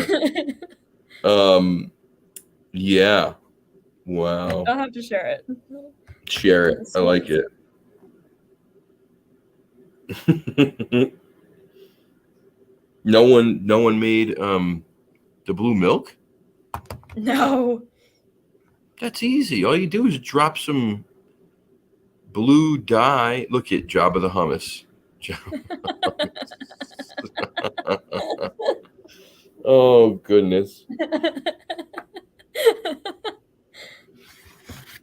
I'd be crying if I was Jabba. Yeah, right. Um, Man Bites Dog is by far one of the mentalist films ever. Oh boy. Yes, I have listened to Father Vincent Lampert. Yep. Crazy shit, man. Crazy shit. Fresh looks like something from Star Bar. What's Star Bar? Is that like one of the places I was when I was in Vegas? Or the place that Hope was when she was in Key West? I'd watch Alan Rickner anytime. He was great in Die Hard and Robin Hood. He was so good. Who was he? Hans Gruber. Oh, Hans Gruber. Yeah, he was pretty good. And no argument, don't at me. Die Hard is a Christmas movie. Oh, I completely agree. I argue that too. 100%. 100%. Yep. Yeah. Yeah, I suggest everyone should listen to this dude. It's pretty compelling shit. It's yeah. I stumbled on it too. I had no idea even how I got there. I don't remember still right now how I got there. But yeah, good stuff. Who else? Okay, so slasher film always going to be Halloween. Best horror slasher film ever. No. Until the last ones. The last two, I couldn't. I watched. I couldn't believe that I paid $4.99 to watch this last one. It was called Halloween Ends, and I thought it was horrible. It I never was. have seen any of them. It was the worst. It was one of the worst movies, period, I've ever seen. I mean, literally, like seriously, one of the worst movies I've ever seen. It was awful, terrible. Should not have ever been released. I don't know what they were thinking. The one before that was not good either, but it was still better than the last one. What really upsets me is that that's how they're going to end. I heard that they changed the end and they're making a new movie. They can change the end all they want. They need to change that whole fucking movie. It was trash. It was trash. Halloween Ends was the perfect title for it. What should have happened is it should have opened with a big dramatic opening sequence. There should have been a garbage can shown and a match thrown in that motherfucker, lighted on fire, and the end. And that was it. That's how it should have ended because it was a garbage fire. It was terrible. No, the best Halloween movie has to be either Hocus Pocus, Nightmare Before Christmas. Oh, good. Yeah. Or The Village. The Village. Yeah. What's the Night Village? Shyamalan movie. That has one of the best soundtracks that I've ever heard. It's M. Night Shyamalan, so it's kind of in the realm of Sixth Sense, where there's something extra that you don't know what's going on, but you're trying to figure it out. But it's this community in back in like the 1800s, and they are out in the middle of nowhere, but there's these monsters that roam the woods, and they have to protect the village from these monsters. And there's a love story, and it has Joaquin Phoenix and Dallas Bryce Howard. And Joaquin Phoenix gets stabbed, and then his fiance has to go out into the woods. Okay, I'm gonna watch this. But I thought you didn't watch scary movies. That one, so like when I watched it, I had my finger like on my hand on the remote the entire time, because if it got too scary, I would change the channel. But now I love it because I like it's I mean, it's not scary. It has a premise of being scary, but It's not. it's very, I mean, exactly what Brittany said. It's very thought provoking. All right. Well, I'm gonna have to watch. I do like M. Night Shyamalan does that. He does that often. You know, Yeah. there's that other element that you don't know about that makes you think, and then boom. And then when you go back and watch it, like you have to watch it like twice. Like after you watch it the first time, you're like, oh my gosh, like I have to go back and watch this. I love it. All right, I gotta watch it. That's good. Thank you, Bernie. Thank you so much for making me feel so much better about all this, all that time in Vegas. I think it was 470. I think it was 475. I don't think it was 675. I think I was wrong. Maybe. I don't know. I don't remember. I remembered years ago because I knew how much money I had, and I knew how much money I brought with me, and then I wrote a tally down on a piece of paper at the hotel how much I brought. Because of how the first two nights went, I'd go back home and I'd have none left, and we'd be going, "What happened? I spent everything I had last night. I got $1.47. Here for another 5 days. There's a gum. I have a gum wrapper. There's open condom." All kinds of strange things in here, and I don't know what happened last night. There's a mannequin arm, set of 6-inch heels, a dog leash, and a tub of icy hot on my bed. I don't know what that's about. So yeah, thanks, Bern. Signs and Sixth Sense are classics now. The Sixth Sense, I still think, is one of the best movies. That was it was just crazy. You know, it was one of the first movies I ever saw that was like that. That was, you know, yeah, where you just got the boom, and it was like, what? Exactly. No. And then like they showed what it was like going on through the whole movie, and you're like, oh my gosh, like things you don't. Yeah, when you go back and watch it, there's these little hints. But have you ever seen Unbreakable? Yeah. Another one. That was a great movie. It was a good freaking movie. That one messed with my head. It was kind of Matrixy in a way, and like I still don't understand the Matrix. Then you don't understand this world. I don't understand that stupid movie with Leonardo DiCaprio. What was the name of that? Inception? Inception, yeah. That and Interstellar. Like I've watched Interstellar so many times. I'm like, I don't know if I like this movie, but I keep watching it. I'm like, maybe I'll understand it. Yeah, I mean, I thought Interstellar was okay. I think it was great. I don't think there's any major message to be had there, though. Right? Am I wrong about that? Yeah. I mean, does anybody else get some major message from that movie? But Inception is supposed to be all these different weird messages that you get, or like, you know, that there's like hidden meanings, and there's, you know, I don't know. I watched that stupid movie like 4 times. I didn't get anything. each time I just kept going, this is What? stupid. This is stupid. Why is Britney Spears a member of the Blue Man Group? Wait, who said she was a member of the Blue Man Group?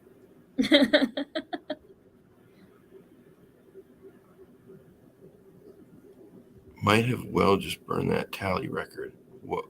What tally? What did I break? What did we break? I don't know.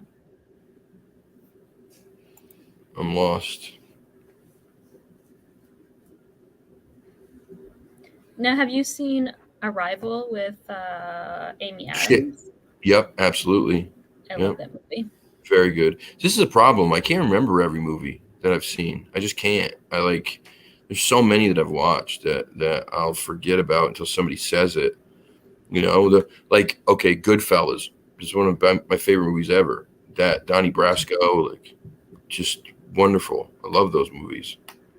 I watched Goodfellas for the first time this past year, and I had heard so many good things about it over the years, and it was okay. It let me down. Really? Mm-hmm. It was a true story. Yeah, well, I mean, that's why I wanted to see it, because I knew it was a true story and that sort of thing. But I thought it was going to be this great movie with. I just thought it was poorly done almost. It's really okay. So it's hard because it was so many years. Well, yeah, and the tally record was your spending journal. Oh boy, yeah. You have no idea. So it's hard because once you watch The Godfather, you have a movie that is it's like the cinematic version of a really great opera, if that makes any sense. Yeah. So there is so much emotion. There is so many there's ups and downs, and you know what I'm saying. And I don't mean an opera in the way of because I think there's way more going on in The Godfather. So many great characters who have so much depth to them that play their parts so well. The story's amazing. The character development's amazing. It's very difficult to ever try to beat that when you're talking about mob movies. But that was a fictional movie. Mm-hmm. It's difficult to do that when you're telling a true story, right? Because you can't. Embellish. You can't embellish that much. Otherwise, it goes from being based on true events to this is total bullshit. Right. This is. I guess that's a thing. It was very surface level, but they focused on Ray Liotta's character, and that was the main guy. Forget what his name was, but I felt like they could have developed that character more so you knew more about him. Yeah, they did it very quickly. All you learned about was for the first 15 minutes of the movie was, he was a kid, the guys across the street, yada, yada. Yeah. Tulsa King is very good. Absolutely. It is very good. Yeah, I watch it weekly. It's super good. And I love Stallone so much, man. It's another one. Sorry, what? I was going to say, I watched Reservoir Dogs recently, in the past 2 years, and it was an okay movie too, but I thought it was weird again. Well, okay, that was a thing. Moving on. Yeah, it was. It's different. It's definitely different. Yeah, some people love it. It wasn't one of my favorites. I don't know. Everybody has their preferences. No, Rocky. How do you beat Rocky? You can't. The most. It's like the perfect underdog story. It's great. It's one of the best movies ever made. And he made it with no experience writing, with no experience directing, with nothing. And nobody wanted him to do it. He got shut down constantly. And then finally just pushed hard enough where somebody decided to give him a chance. He had no budget. And look what happened. It started us, it skyrocketed him Yeah. to where he is. Such a I've great only movie. seen parts of it, but I mean, I've seen the Philly steps, and I've been up the Philly steps and done all that sort of stuff, but I've never seen the whole movie. It's so good. It's so good. Here's a good question. Have you been up the Philly steps eating a Philly cheesesteak? Do that, and I'll tell you, you are an athlete. You are a true athlete. If you can get up them steps while eating a Philly cheesesteak from Duke's, I promise you it won't happen. Halfway through, you'll be running to a bathroom. But it's still worth it because they're really good. Rocky and the several sequels are masterpieces. Yeah, except for the stupid one with Tommy Gunn. That was terrible. Even the newest Rocky movies were friggin' phenomenal. They were great. I think, matter of fact, Rocky Balboa might have been as good as the first movie, if not better. It was phenomenal, that movie. And then the Creed movies are super good too. They're very good. Sly got really good at directing and all that stuff. But yeah, you got to watch that Tulsa King. It's really good. If you ever get the chance, it's a new show on Paramount. Paramount. Yep, Paramount. Oh, do you watch it? I have not seen that. I mean, it's on my list, but I got Paramount because Criminal Minds came back. Are they still making that show? And I watched Criminal Minds. They brought it back it started right before Thanksgiving. So, holy mother, that show's been on for a long time. I love that show. If you like, I was very excited when they brought it back. It's a very good show. If you like that kind of stuff, there's a show on Netflix, and it's about how they started the FBI profiling, criminal profiling department, for serial killers. Oh man, what is the name? Mind Hunter, I think is what it's called. Oh yeah, okay, I have heard of that. Yeah. Oh my god, it's super good, super duper good, and it's again, it's based on true events. So a lot of the stuff that happens in it is stuff that really happened. They embellish little things, obviously, because it's a TV show, but for the most part, it's all real. And what a freaking story it is! Some of the sickest, twisted serial killers there ever were, and you get a little insight into the interviews that the FBI had with them to try to get help with other cases and all that stuff, and it's some twisted shit, but it's very good, very good. I'll have to look into it. Silence of the Lambs, great movie. We could do this all night. There's just so many that are so good. I've not seen that one either. That one scared me. It was a freaky movie. I remember when it came out, it scared the shit out of me. But I remember also when I watched Blair Witch for the first time, it scared the hell out of me because I'd never seen a movie like it. It was that found footage where the camera's bouncing all over the place, and it was like, what the hell, Hey, Steve, what's going on, man? It's when people chase, when people get chased, like the slasher movies and that sort of thing. That's what I don't like. No, freaks you out. Yeah. So you could never do the Bigfoot hunting thing. See, I think I would be okay with that because, it would be a different sort of thing. Because I mean, I like being in the woods, but I mean, it would be totally different. But what happens then if one of them bluff charges you? It happens. Well, then I would run. I don't know. Total freak out. It would. I don't know. Because sometimes, if I'm scared, I'll stand up to whatever it is, and other times I wouldn't. But yeah. Yeah. I get it. I understand. It depends, right? Depends on what it is. We all have different fears of different things for different reasons, and so I Right. get it. How we've not even brought up Shawshank Redemption yet. I almost had I'm not gonna say I almost did. I interviewed for a job at the prison where it was filmed. No, you didn't. Yeah, I was for administrative assistant about 10 years ago. The prison's still open? Yeah, it's a historical place you can go through and do tours and. Oh, I thought, I'm like, is it still open for prisoners? I thought it closed down a long time ago for prisoners. Yeah, it closed down in like 1990 for prisoners. Yeah, okay. What is the name of that prison?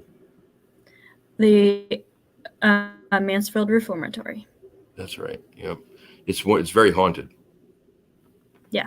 Yep. Super duper haunted. Yeah. Yeah. But you'd work there? I interviewed for a job there, but I didn't get it. But what I'm saying is you would have. All around. Yeah. It was filmed all around where I grew up. So like there's a Shawshank Trail that you can go and they actually have bus tours that will take you all over the place, like where the courthouse was to where the pond where Andy crawled out into, to where they have the where Red was dropped off in the truck that he walks down to Buxton to find the wall. And this is all right near you, huh? Mm-hmm. Yeah. Oh, that's pretty cool, man. That's really cool. Damn. But the prison itself is really cool. It was a Civil War encampment, and then they built the prison on it. And shit. Now there is a working prison behind it for low offenders, and then right next to that they have Mancy, which is where the really bad criminals are housed before they're taken down to Lucasville. Lucasville is like the high max prison, and that's where they do the executions. Oh, sheesh. Okay. So it's all right there. And man, they're just go ahead. So like I've been through the Shawshank prison a number of times. Like I could do the tour there myself, and I did. I took a streamer there last spring, and then I think I can send you that video. I think it's still up. And then there was a the prison that is next door, Mancy. I've been through that as well. When prisoners are there. Oh, okay. How'd that go? That was interesting. I mean, they kind of did some catcalling, but it wasn't, too bad. Yikes, man.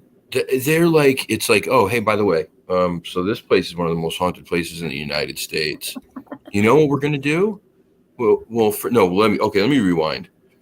Civil War battlefield, probably tons of people died here. No, it wasn't a battlefield. It was an encampment. An encampment. Okay. Well, either way, they had, this is something that was very historical.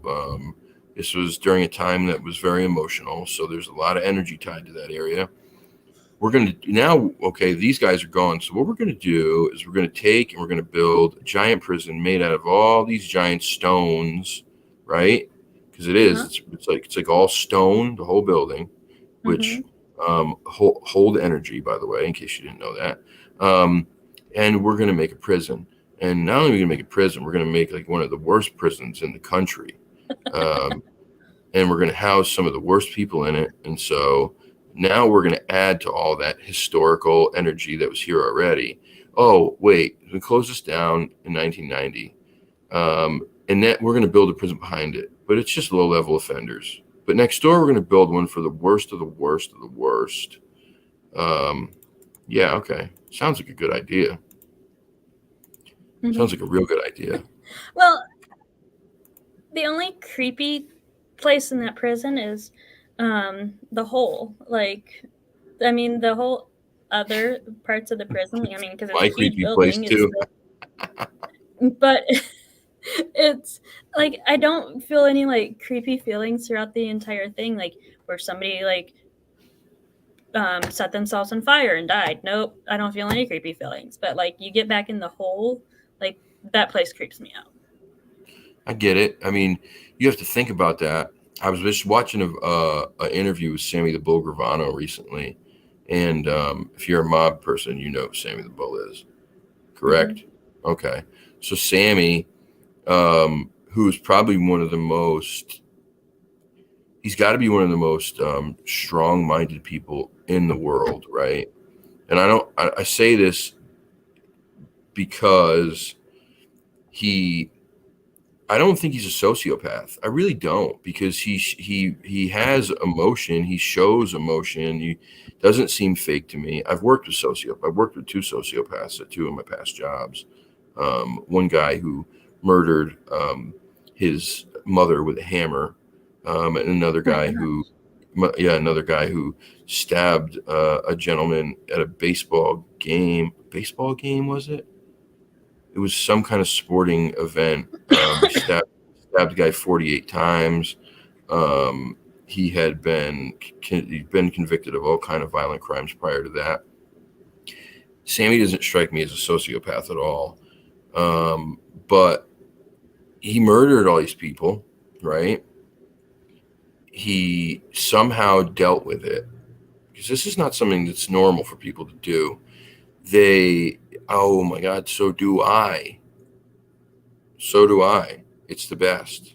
Gettysburg's awesome. So I've been wanting to go back for years. It's so cool. Have you been to Eastern State Penitentiary? No, God, no. I want to go so bad. So bad. That's a really cool place. There, and what's the place in Kentucky? The old tuberculosis hospital. Waverly Hills. Yeah, Waverly. Yep. Those are like my two of my top 5 on my list of like haunted places I want to go that I haven't been yet. When I went to Eastern State, like they were doing the renovations. Yeah. And you had to wear hard hats, and thank God I did, because plaster fell on my hard hats. No shit. Yeah. Could have been a ghost. I don't know. Could have been like, fuck this bitch.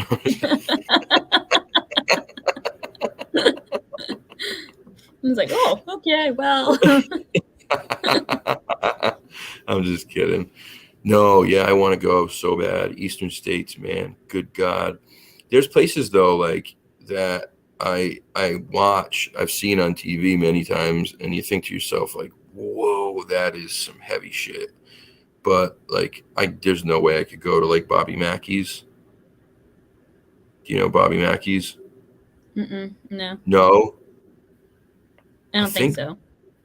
I think no. Well, Gas Pipe was a sociopath for sure, 100%.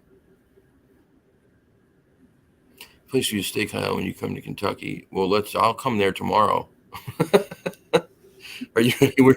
Are you anywhere? Is Littlefoot in Kentucky or Ohio?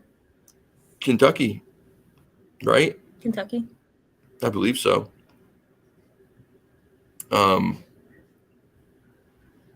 What's the name of the place? Brown. Damn it. Brown Mountain in Kentucky.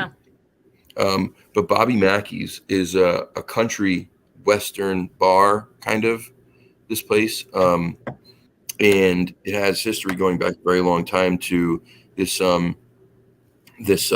lady. She was like Spanish Latina of some sort. I forget if she was Mexican or whatever.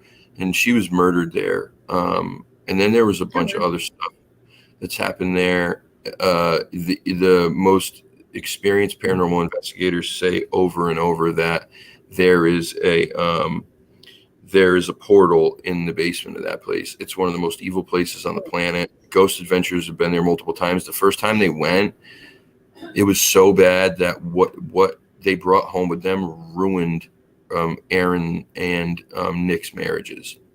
Oh, wow. Ruined their marriages and almost killed Aaron. He ended up in the hospital multiple times. Yeah. There's a place not far from Shawshank. It's called Malabar Farm, and it's where the murder scene in the beginning is filmed. It was filmed in the sugar shack where they make maple sugar, or maple syrup. But across the street from that is a house, and it's supposedly haunted. A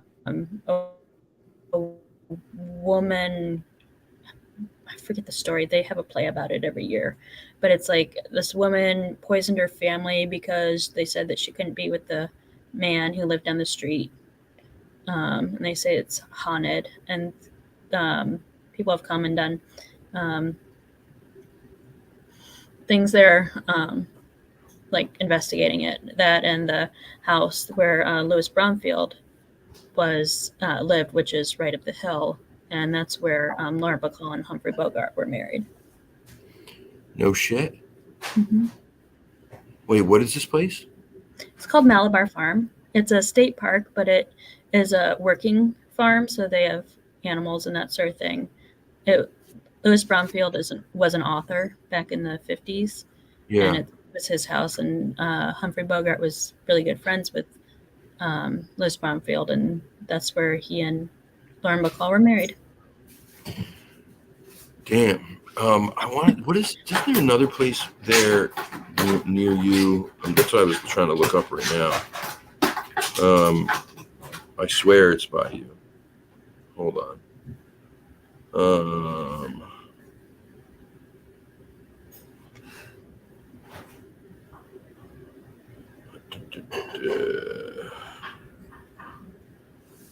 Funny, Mansfield Reformatory comes up as number one. There's Bissell. There's a Bissell building that they filmed in, and that's supposedly very haunted. I don't know about that either. Sedimsville Rectory. I've never heard of that. Where's that No. It's in Sedimsville. at? I've never heard of that. Makes sense, I guess. Hold on.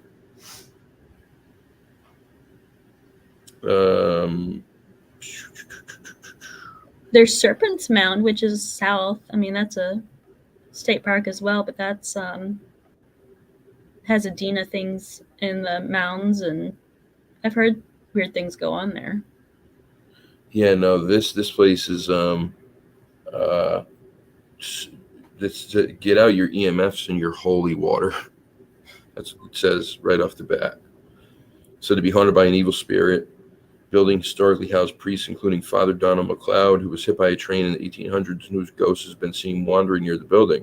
According to the Travel Channel show Ghost Adventures, which went to Sedimsville to perform an exorcism on the property, this once holy place of peace and rest, however, has been plagued by a violent demonic spirit. The current owners of the rectory have experienced ice-cold breeze on hot, boiling days, overwhelming and spontaneous feelings of melancholy, and have been scratched and shoved by unseen forces.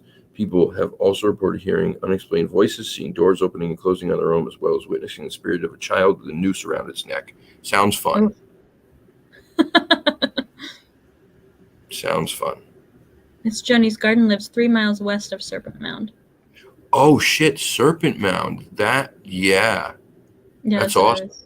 Yeah. That's awesome. That I've actually read into that because when the giant thing, the like the old native mounds where the giants are said to be buried, and they've dug them up. They found these, skeletons that are 12 feet tall, 14 feet tall. They're human-like skeletons. And then all of a sudden, because it's native ground, nobody can touch them or take them except for the natives. Mm-hmm. So they take them, and then nobody sees them ever again. So no one, the government included, are allowed to investigate them. And so it's like this giant mystery. Some people have thought that Serpent Mound may have something to do with them. I don't know, but it's a weird place. It's There's very strange. Park up here in Columbus that they have small little Adena mounds, and they found like pottery and that sort of thing in them. But it's in a state park. Well, not state park, but a Metro Park, just outside of Columbus. It's weird because in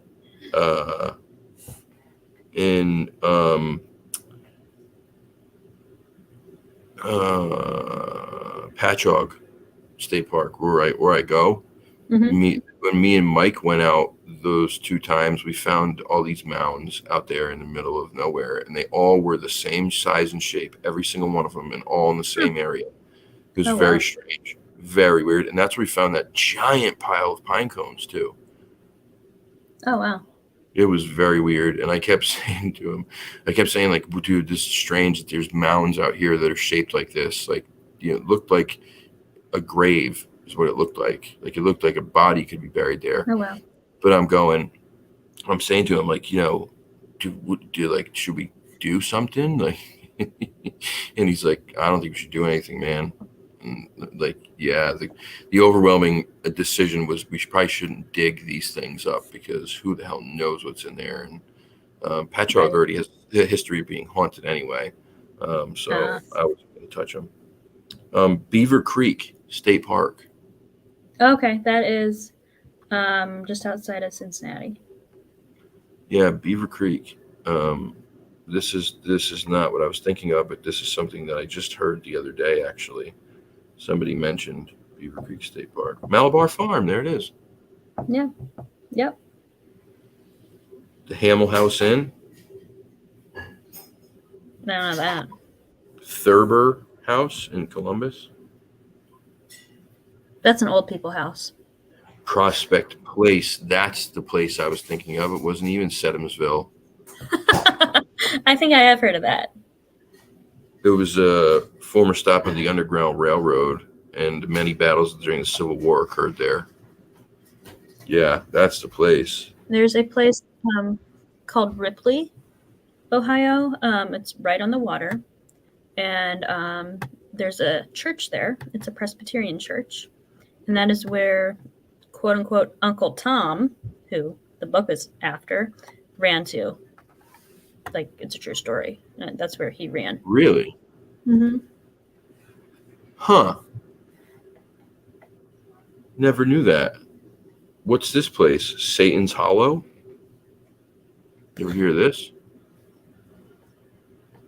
It's I know of Mary Jane's grave. Blue Ash. So. It's in Ash. So I guess it's on private. Yeah, Bobby Mackey's is in Ohio. I fucking knew it. Where? Wilder. Oh, that's Kentucky. Why did I just look up the 25 most haunted places in Ohio, and I'm getting Kentucky on here? It doesn't make any sense. There's a pretty haunted place like around where I grew up again, where it's called Mary Jane's grave. It's the Curse of Mary Jane's grave. Oh, we have one of those here too. It's the Curse of Maud's grave. Mm-hmm. And it's in Patchogue. It's in Hell's Hollow. Yeah, I've heard some really creepy things happen there. So apparently this is why they say, yes, Bobby Mackey's is technically northern Kentucky, but it's labeled as the most haunted nightclub in America. But what does that have to do with Ohio? I mean, northern Kentucky butts up to Ohio, though, right? Mm-hmm. Yeah. So, all right. Blue Ash, the suburb of Cincinnati along the Ohio River. Okay, see. I'll just tell you a weird place in Ohio. It's a place where they have 300 years of concrete corn. What is that? It's just the field of corn. It's Dublin, Ohio. There's a field of corn, and they're just ears of corn that are 6 foot tall, just standing out in a field. Okay. It's really weird. Yeah, that's strange. Is this where the children of the corn may be from? I don't think so. These are just ears of corn. They're not like corn stalks. Oh, it's just the ears? Yeah, it's just the ears. Yeah, you have to Google it. Just put in like Dublin, Ohio, field of corn. It'll come up. I'm Oh sure. boy. This is going to be different. I can already tell. This is going to be different. Come on, stupid phone. This is shit. I'm right. I'm literally a foot and a half away from my router, and it's like it's going. Nope. Sorry, pal. Not gonna happen. Not today. Here we go.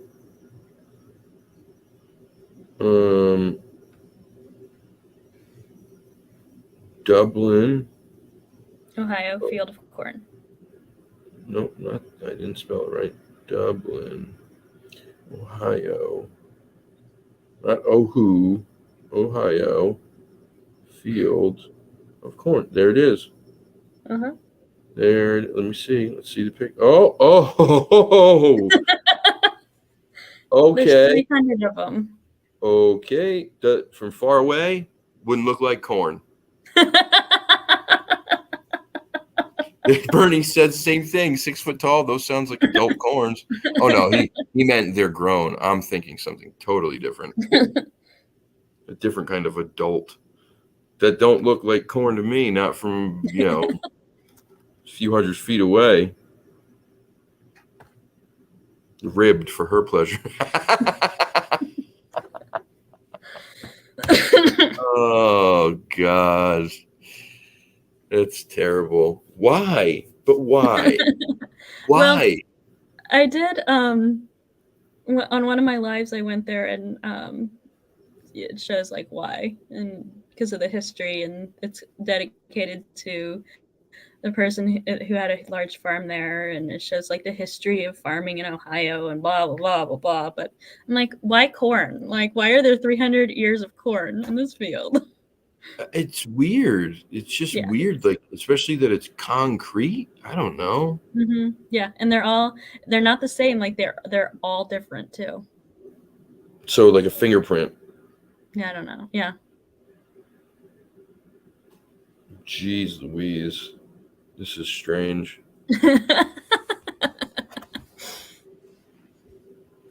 There's a book called Weird Ohio, and that's on the cover of it. I feel like I've heard of this book before. I feel like I've heard of this book.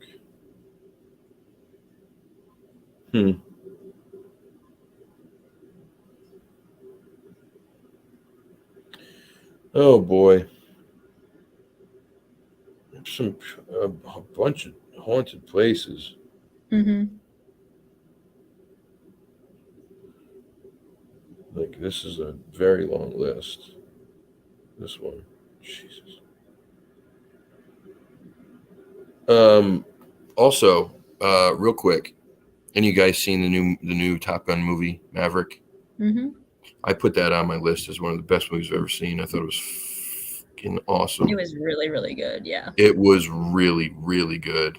It had it all. It had everything. Mm-hmm. Even if you don't like Tom Cruise, like it had everything. It had comedy. Mm-hmm. It had the emotional attachment. It had the nostalgia. It had crazy flying sequences and action. Mm-hmm. And it was a great movie. A great movie. I've watched it multiple times. But anyway, the director of that movie, the Navy, came up to him while he was filming, and they took his camera and wiped it clean because he filmed something he wasn't supposed to see. Oh wow! Yeah, not sure what that was, but just another more proof the government will do what the frig they want. Yeah, I've heard of the concrete jungle, but a concrete farm. It's true. It's very true. Yeah, Maverick was great. I saw it in the theater at first, and it was honestly, it was a thrill because usually I go to the movie theater, and even if I like the movie, I generally fall asleep. There's something about the movie theater just puts me to sleep. It's like one of the only places on the planet that I can fall asleep in, which is very strange because it's super loud and it smells like popcorn and feet. And And I don't know, but I get in there and it's like, forget it, passed out, because we have at the movie theaters here, the ones that are close by, they have the recliners, Mm-hmm. right, with the tray table and all that. It's like I just Right. bring a blanket and kick it back, and that's it. It's over. Like 20 minutes into the movie, I'm done. I've eaten my Reese Pieces. I've tapped into the popcorn. I've drank, a good few sips of my orange Fanta, and I'm getting into the cookie. I'm getting into either the gummy bears or the cookie dough bites at that point, and then Oh out my I go. gosh. Night, night, night, night. Yep. Well, anyway, I babbled so much tonight. I apologize. I should have let you talk. It was your birthday. I just ran my mouth like a friggin' crystal meth We heard a addict. great story about Vegas. My mom's probably at home. Wait till she watches this in the morning. Hi, Mom. Oh, by the way, mom's got COVID. Oh Mom's got no. the vid. Yeah, it's crazy, right? So my mom was incredibly scared of COVID, like really terrified her. How's she doing? She's okay. She's not really sick. I mean, she's got cold, but Mm-hmm. no wonder you don't think you're getting your $4.99 worth. Wait, what? What does that mean? No wonder you don't think you're getting your $4.99 worth. What did I say about the $4.99 earlier? Damn it, I forgot. I forget too. Shit, I don't know. Anyway, he's been on a roll, so I'm just gonna laugh. Anyway, I'm sure it's funny. So she was terrified of it. In the beginning, I was really scared of it too, to be completely honest with you. Like when it first started happening, like I was really scared.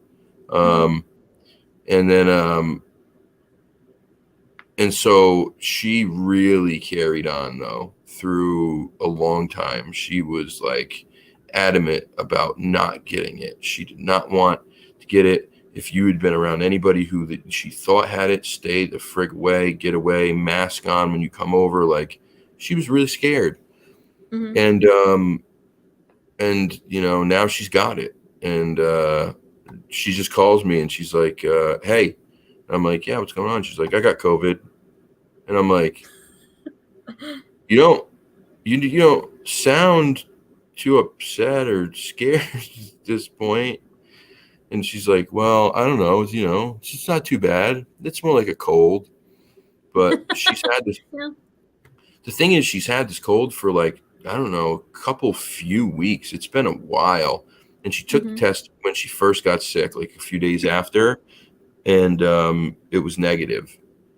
But Right. here we are, 2 weeks or 2.5 weeks later. I don't remember what it is, and she's still just as sick. And so she's like, I Is took she taking anything for it? she was, because she had asked her doctor, what can I take for for this cold that I have to help me with the congestion and shit. And so she was taking whatever he said to take, but it just wasn't really doing much for her. So who knows? I mean, when I got it, that was November of 2020, and I took zinc and Mucinex and vitamin D. Like I sat outside when I could. I mean, at one point in November here in Ohio, it was 70 degrees, so I was sitting outside. But Yeah. that's the best thing you can do is, and not to freak out. But right, I mean, because when you freak out, you lose your immune system. But sure, zinc will kill anything. Like nothing can live in zinc, so that's what I always recommend. and stress, any stress will Yeah. make you sicker. Your body just gets weaker. It's just the way it is. So she's not bad, but she tells me she's got it. And then I go, well, what the fuck, man? You just came here this morning and kissed me on my cheek. And she's like, we were outside. And I'm like, you kissed me on my cheek. She's like, you're fine. We were outside. I'm like, God damn it. I better not get this shit. You know? Better not get it. Paxlovid before the first 7 days to pill. Yeah, the problem Like is God. she doesn't. We don't know how long she's had it, when she got it, because she got sick a couple weeks ago. She took a test, it was negative. Then she waited a couple weeks. She took it today, and it was positive. So who knows when she got it? Right. It's just weird. It's very weird. Very, very weird. But high risk, I don't know. Yeah, she's high risk because she has what's the heart thing? It's not heart disease, but some heart something or other. But yeah. Anyway, sounds like she's doing good with it though. Yeah, she is. She's chill. She messaged me tonight and she said, "Are you going on tonight for Hope's birthday?" And I was like, "Oh fuck, I forgot." And so I was like, I got to find out if she's busy or not. She's like, well, you said you were going on at 7:30 for her birthday. I'm like, well, if she's not going to be there, then what am I going to go on for? Like, the whole point is it's her birthday. Hi, Mom. Thanks. And then I come on here and run my mouth the whole time like an idiot. So, happy birthday. I mean, it's not. I mean, yeah. I mean, yes, it's a serious thing, but it's not nothing to be as concerned about as we have become, in my opinion. Yeah.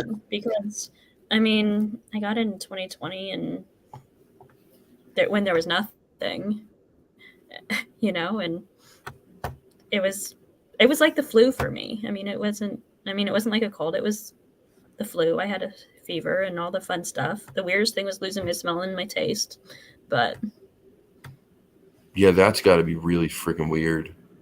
It was so bizarre. I didn't want to eat anything. Maybe I should get it.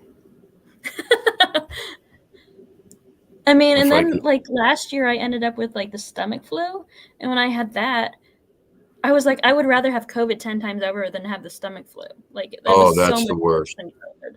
The worst. Throwing up is just awful, and then the stomach flu, you got both. Yeah. You're not controllable on any way, shape, or form, and it's no fun. I hate throwing up. I can't stand it. It's like one of the worst things in the world. The thing about the first wave of COVID, though, is it was different for so many people. Yeah. Some people had it and it was like the flu or a cold, and then other people had it, like my friend, who was as healthy as you could get ever, like the most healthy, and ended up dying. Oh wow. Yeah, I mean, so my aunt, my poor aunt, to this day, after she had it, she still has wicked bad brain fog. Oh wow. Really bad. Like, it's like almost like a minor dementia. It's like crazy. She'll forget all kinds of stuff and get confused, and it's weird. It's very weird. And it all happened then. Yeah. The normal cause of pain is a period of time. Each less dangerous, but more contagious. Right. Yeah. Right. Yeah. And it ends up becoming what the cold is. The common cold is. Yeah. It's very contagious, but not dangerous to most people. Yep. Good stuff. And he said, I tested positive, but I never felt sick at all. I ate tons of garlic. Here's the thing. Some people can. That's the asymptomatic stuff, right? And then there's certain blood types that are supposed to be more resistant to it. I am one of them. Oh, that's good. Yeah, I am one of them.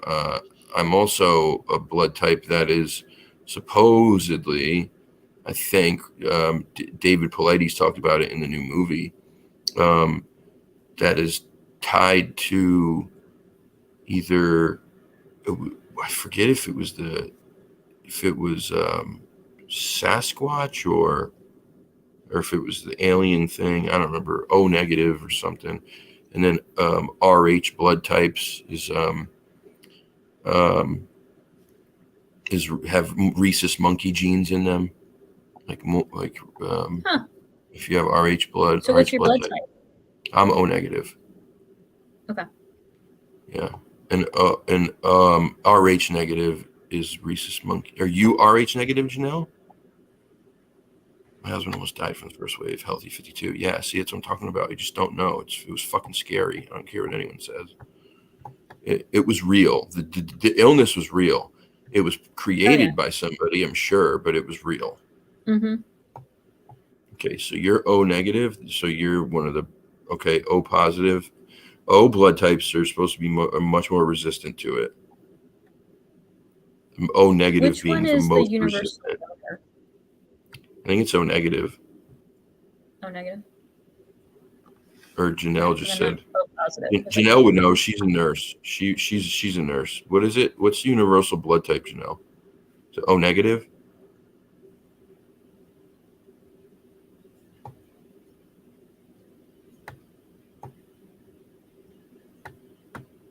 It's one My of them. uncle had O positive. My uncle had O positive then, and he donated, I forget how many gallons of blood over his life. He died this past September, but I think it was like 7 or 12 gallons of blood he had donated over his life, because every time he could donate, he donated because it was his universal blood. Wow. Yeah. That's a And ton then of blood. all the blood in the world couldn't save him. No, I know. Fuck, I'm sorry. That sucks. Yeah. Yeah, it's for when it hits you. Huh? That's what happens when a semi hits you. Oh, Jesus. Yeah. I'm sorry. Joni, yeah, when a woman is Rh O negative and they have children, it can be problems. Oh. Getting pregnant with Rh O negative blood is they have issues. It's not like super dangerous, but there's extra stuff they have to do with their doctors and shit. But anyway.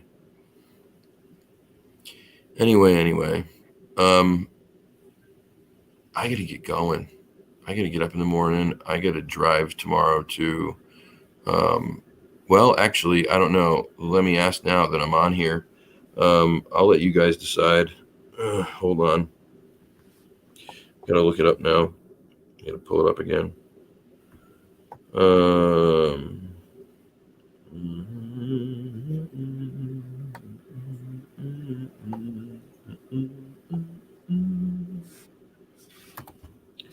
Okay.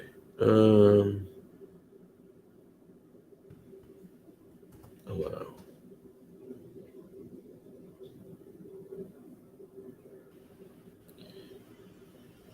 Okay, so Naugatuck State Forest. Okay, Naugatuck State Forest. This is the place that I've been wanting to get to, but I couldn't because I had the wheel bearing that was shot, so I couldn't drive that far. It is. There's tons of howling coming from there. These screams that are like the Ohio howl for months and months and months, being reported to the police department. There's legit like police reports. Okay, Bigfoot, Littlefoot. Yeah, that's what I was talking about. 15% of the population is Rh negative. 85% of alien abductions are Rh negative.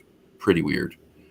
So Naugatuck State Forest, these big howls have been coming from there for months and months and months.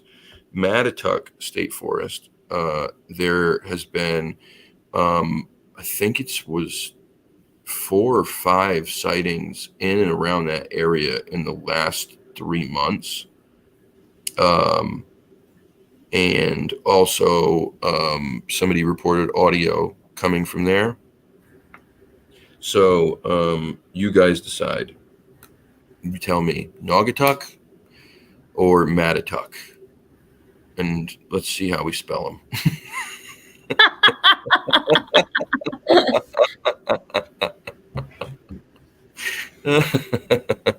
So funny you bring that up, because I was talking to a friend the other night, and Like, I was looking at a map where they live, and I was saying all these names, and like, what are you talking about? And like, it's this town. This is how it's spelled. And they're like, no. I don't believe that the most recent sighting, because if there's howling coming from these woods in Naugatuck and it's still happening, people haven't seen anything, but I've heard one of the audio clips, and it don't sound like no coyotes. It don't sound like no foxes. It is loud and it is long. So there's something going on there. Something. It's weird. And it's to the point where the people at Walmart were freaking out. They wouldn't go out. They wouldn't go out for their cigarette breaks behind the building. Apparently, they were getting so freaked out. The third shift people. What are you laughing at? I like the 4 G's that Bernie put in his how to spell Naugatuck.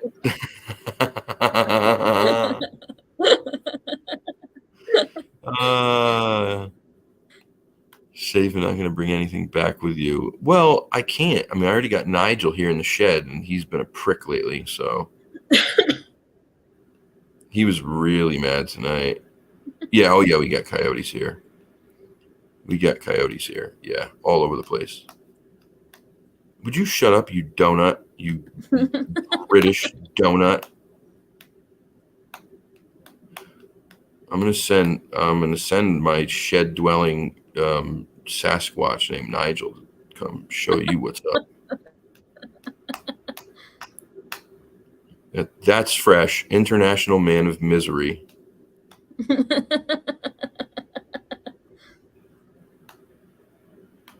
I told you guys, poor Nigel. You feel bad for this prick. You don't feel bad for him. He's got it made.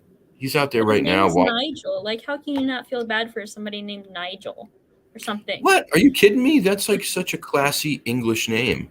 Nigel. Hello, my name is Nigel. He listen, he's sitting out there right now. He's watching Unsolved Mysteries. He's probably, I don't know. I threw some beef jerky in there and some old Chinese food. The neighbor's stupid yippy fucking Jack Russell, stupid thing. And then the old bird from down the street who doesn't know how to drive. So he's got enough to keep busy. He's good. Now, have you ever? There was a famous or popular, I guess you could say, house listing. I like looking at like weird house listings. Yeah, me too. And there was this one in California a few years ago, and it was right outside like this Bigfoot place in California. Maybe like Bigfoot Forest or whatever it's called out there. I don't even know what it's called. But this house listing had somebody dressed up as Bigfoot, like cooking or doing yoga, and it was in every single one of the pictures. That's awesome. It was hysterical. That's great. If I had the money, I would have bought it on the spot. I think it was like $2 million. Like I said, if I had the money, I would have bought it. It's a gigantic if. Gigantic, massive if. Bigfoot foreskins, that's right. He's got Bigfoot foreskins jerky. He's fine. Don't worry. He's got a twig. He's all set. Hey, did anyone happen to even pay attention to the thumbnail preview for this show tonight? No one did. I bet no one saw it. I bet no. What was it? It was Bigfoot. It was Bigfoot. It looked like it was like through a viewfinder. What was he standing in? Oh, I don't know that. It was Bigfoot standing in quicksand. That was 2.5 hours ago. Here, I'll send you this because somebody made clips of it. And you can see this house listing is from 2 years ago. That picture of that thumbnail, there's a little bit more to it. I couldn't fit it all in there because of the stupid size thing YouTube does, but there's a little bit more to it. It's probably going to be one of the pieces of merch. It's going to be tweaked a little bit, though, where the quicksand standing in quicksand. where the I quicksand pit's noticed going to look. the angle of the lens, what it would be the lens, but Yeah. Well, yeah. So it's going to be, it's going to look a little bit more like quicksand. He's going to be saying, like, really, dude, or something like that. You know, like, really, I'm stuck in this shit. And I think it's going to be, he's probably going to be more like up to his chest in it instead of just his ankles, because at that point, you know, he could probably reach out and grab a tree. So he looks like Harry and the Hendersons in that it picture. is Harry from Harry and the Hendersons. Yep. Oh, okay. It's 100%. Mm-hmm. Yep. We're working with what we got, kid. Didn't have a clear picture of Bigfoot to work with today. Dang it! Go out and get one tomorrow, Kyle. Just ask him. Like, Hope wants a picture. Like, can you just stay still? Listen, even Nigel's blurry all the time. Even Nigel's blurry all the time. It's just the way they look. They just look like somebody took an eraser to it and then was like, and they just got smudged. The one you just saying that, like the blurry, the shimmering, it reminded me of the story out of Lima, Ohio. Oh, I don't know if it's what I'm thinking of. Bigfoot Lake will like it. If you want to see a clear picture of Bigfoot, you should sign up for the Patreon. Just saying. Just saying. I'm just saying. Janelle can vouch. Janelle can vouch. So can Trish. This is stuff that's been sat on for years. I promise you. And you know I wouldn't say this. I would not say it. I'll probably share one that with you guys. I'll probably share one tomorrow that I think is pretty flippin' good. That's never been shown. It's never been shown to the public.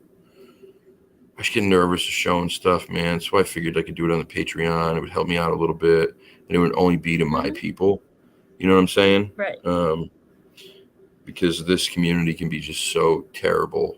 But it's pretty good. Janelle vouched. It's pretty good. Trish's comment was, the eyes, nose, and mouth are as clear as can be. Oh, that was her comment. Yeah, it's pretty crazy. House listing. That's the one that I sent to you. It's where. Oh my God.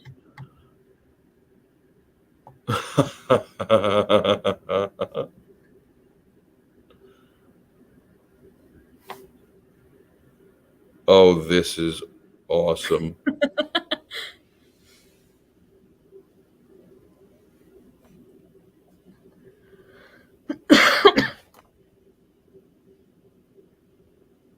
This is awesome. Recently, there was somebody dressed up as Michael Myers, and like you had to spot him in every one of the pictures. It looks very squatchy back there too. It really does. That's great. It's only $1 million. Oh, I was off by $1 million. Slightly. It's only slightly under $1 million.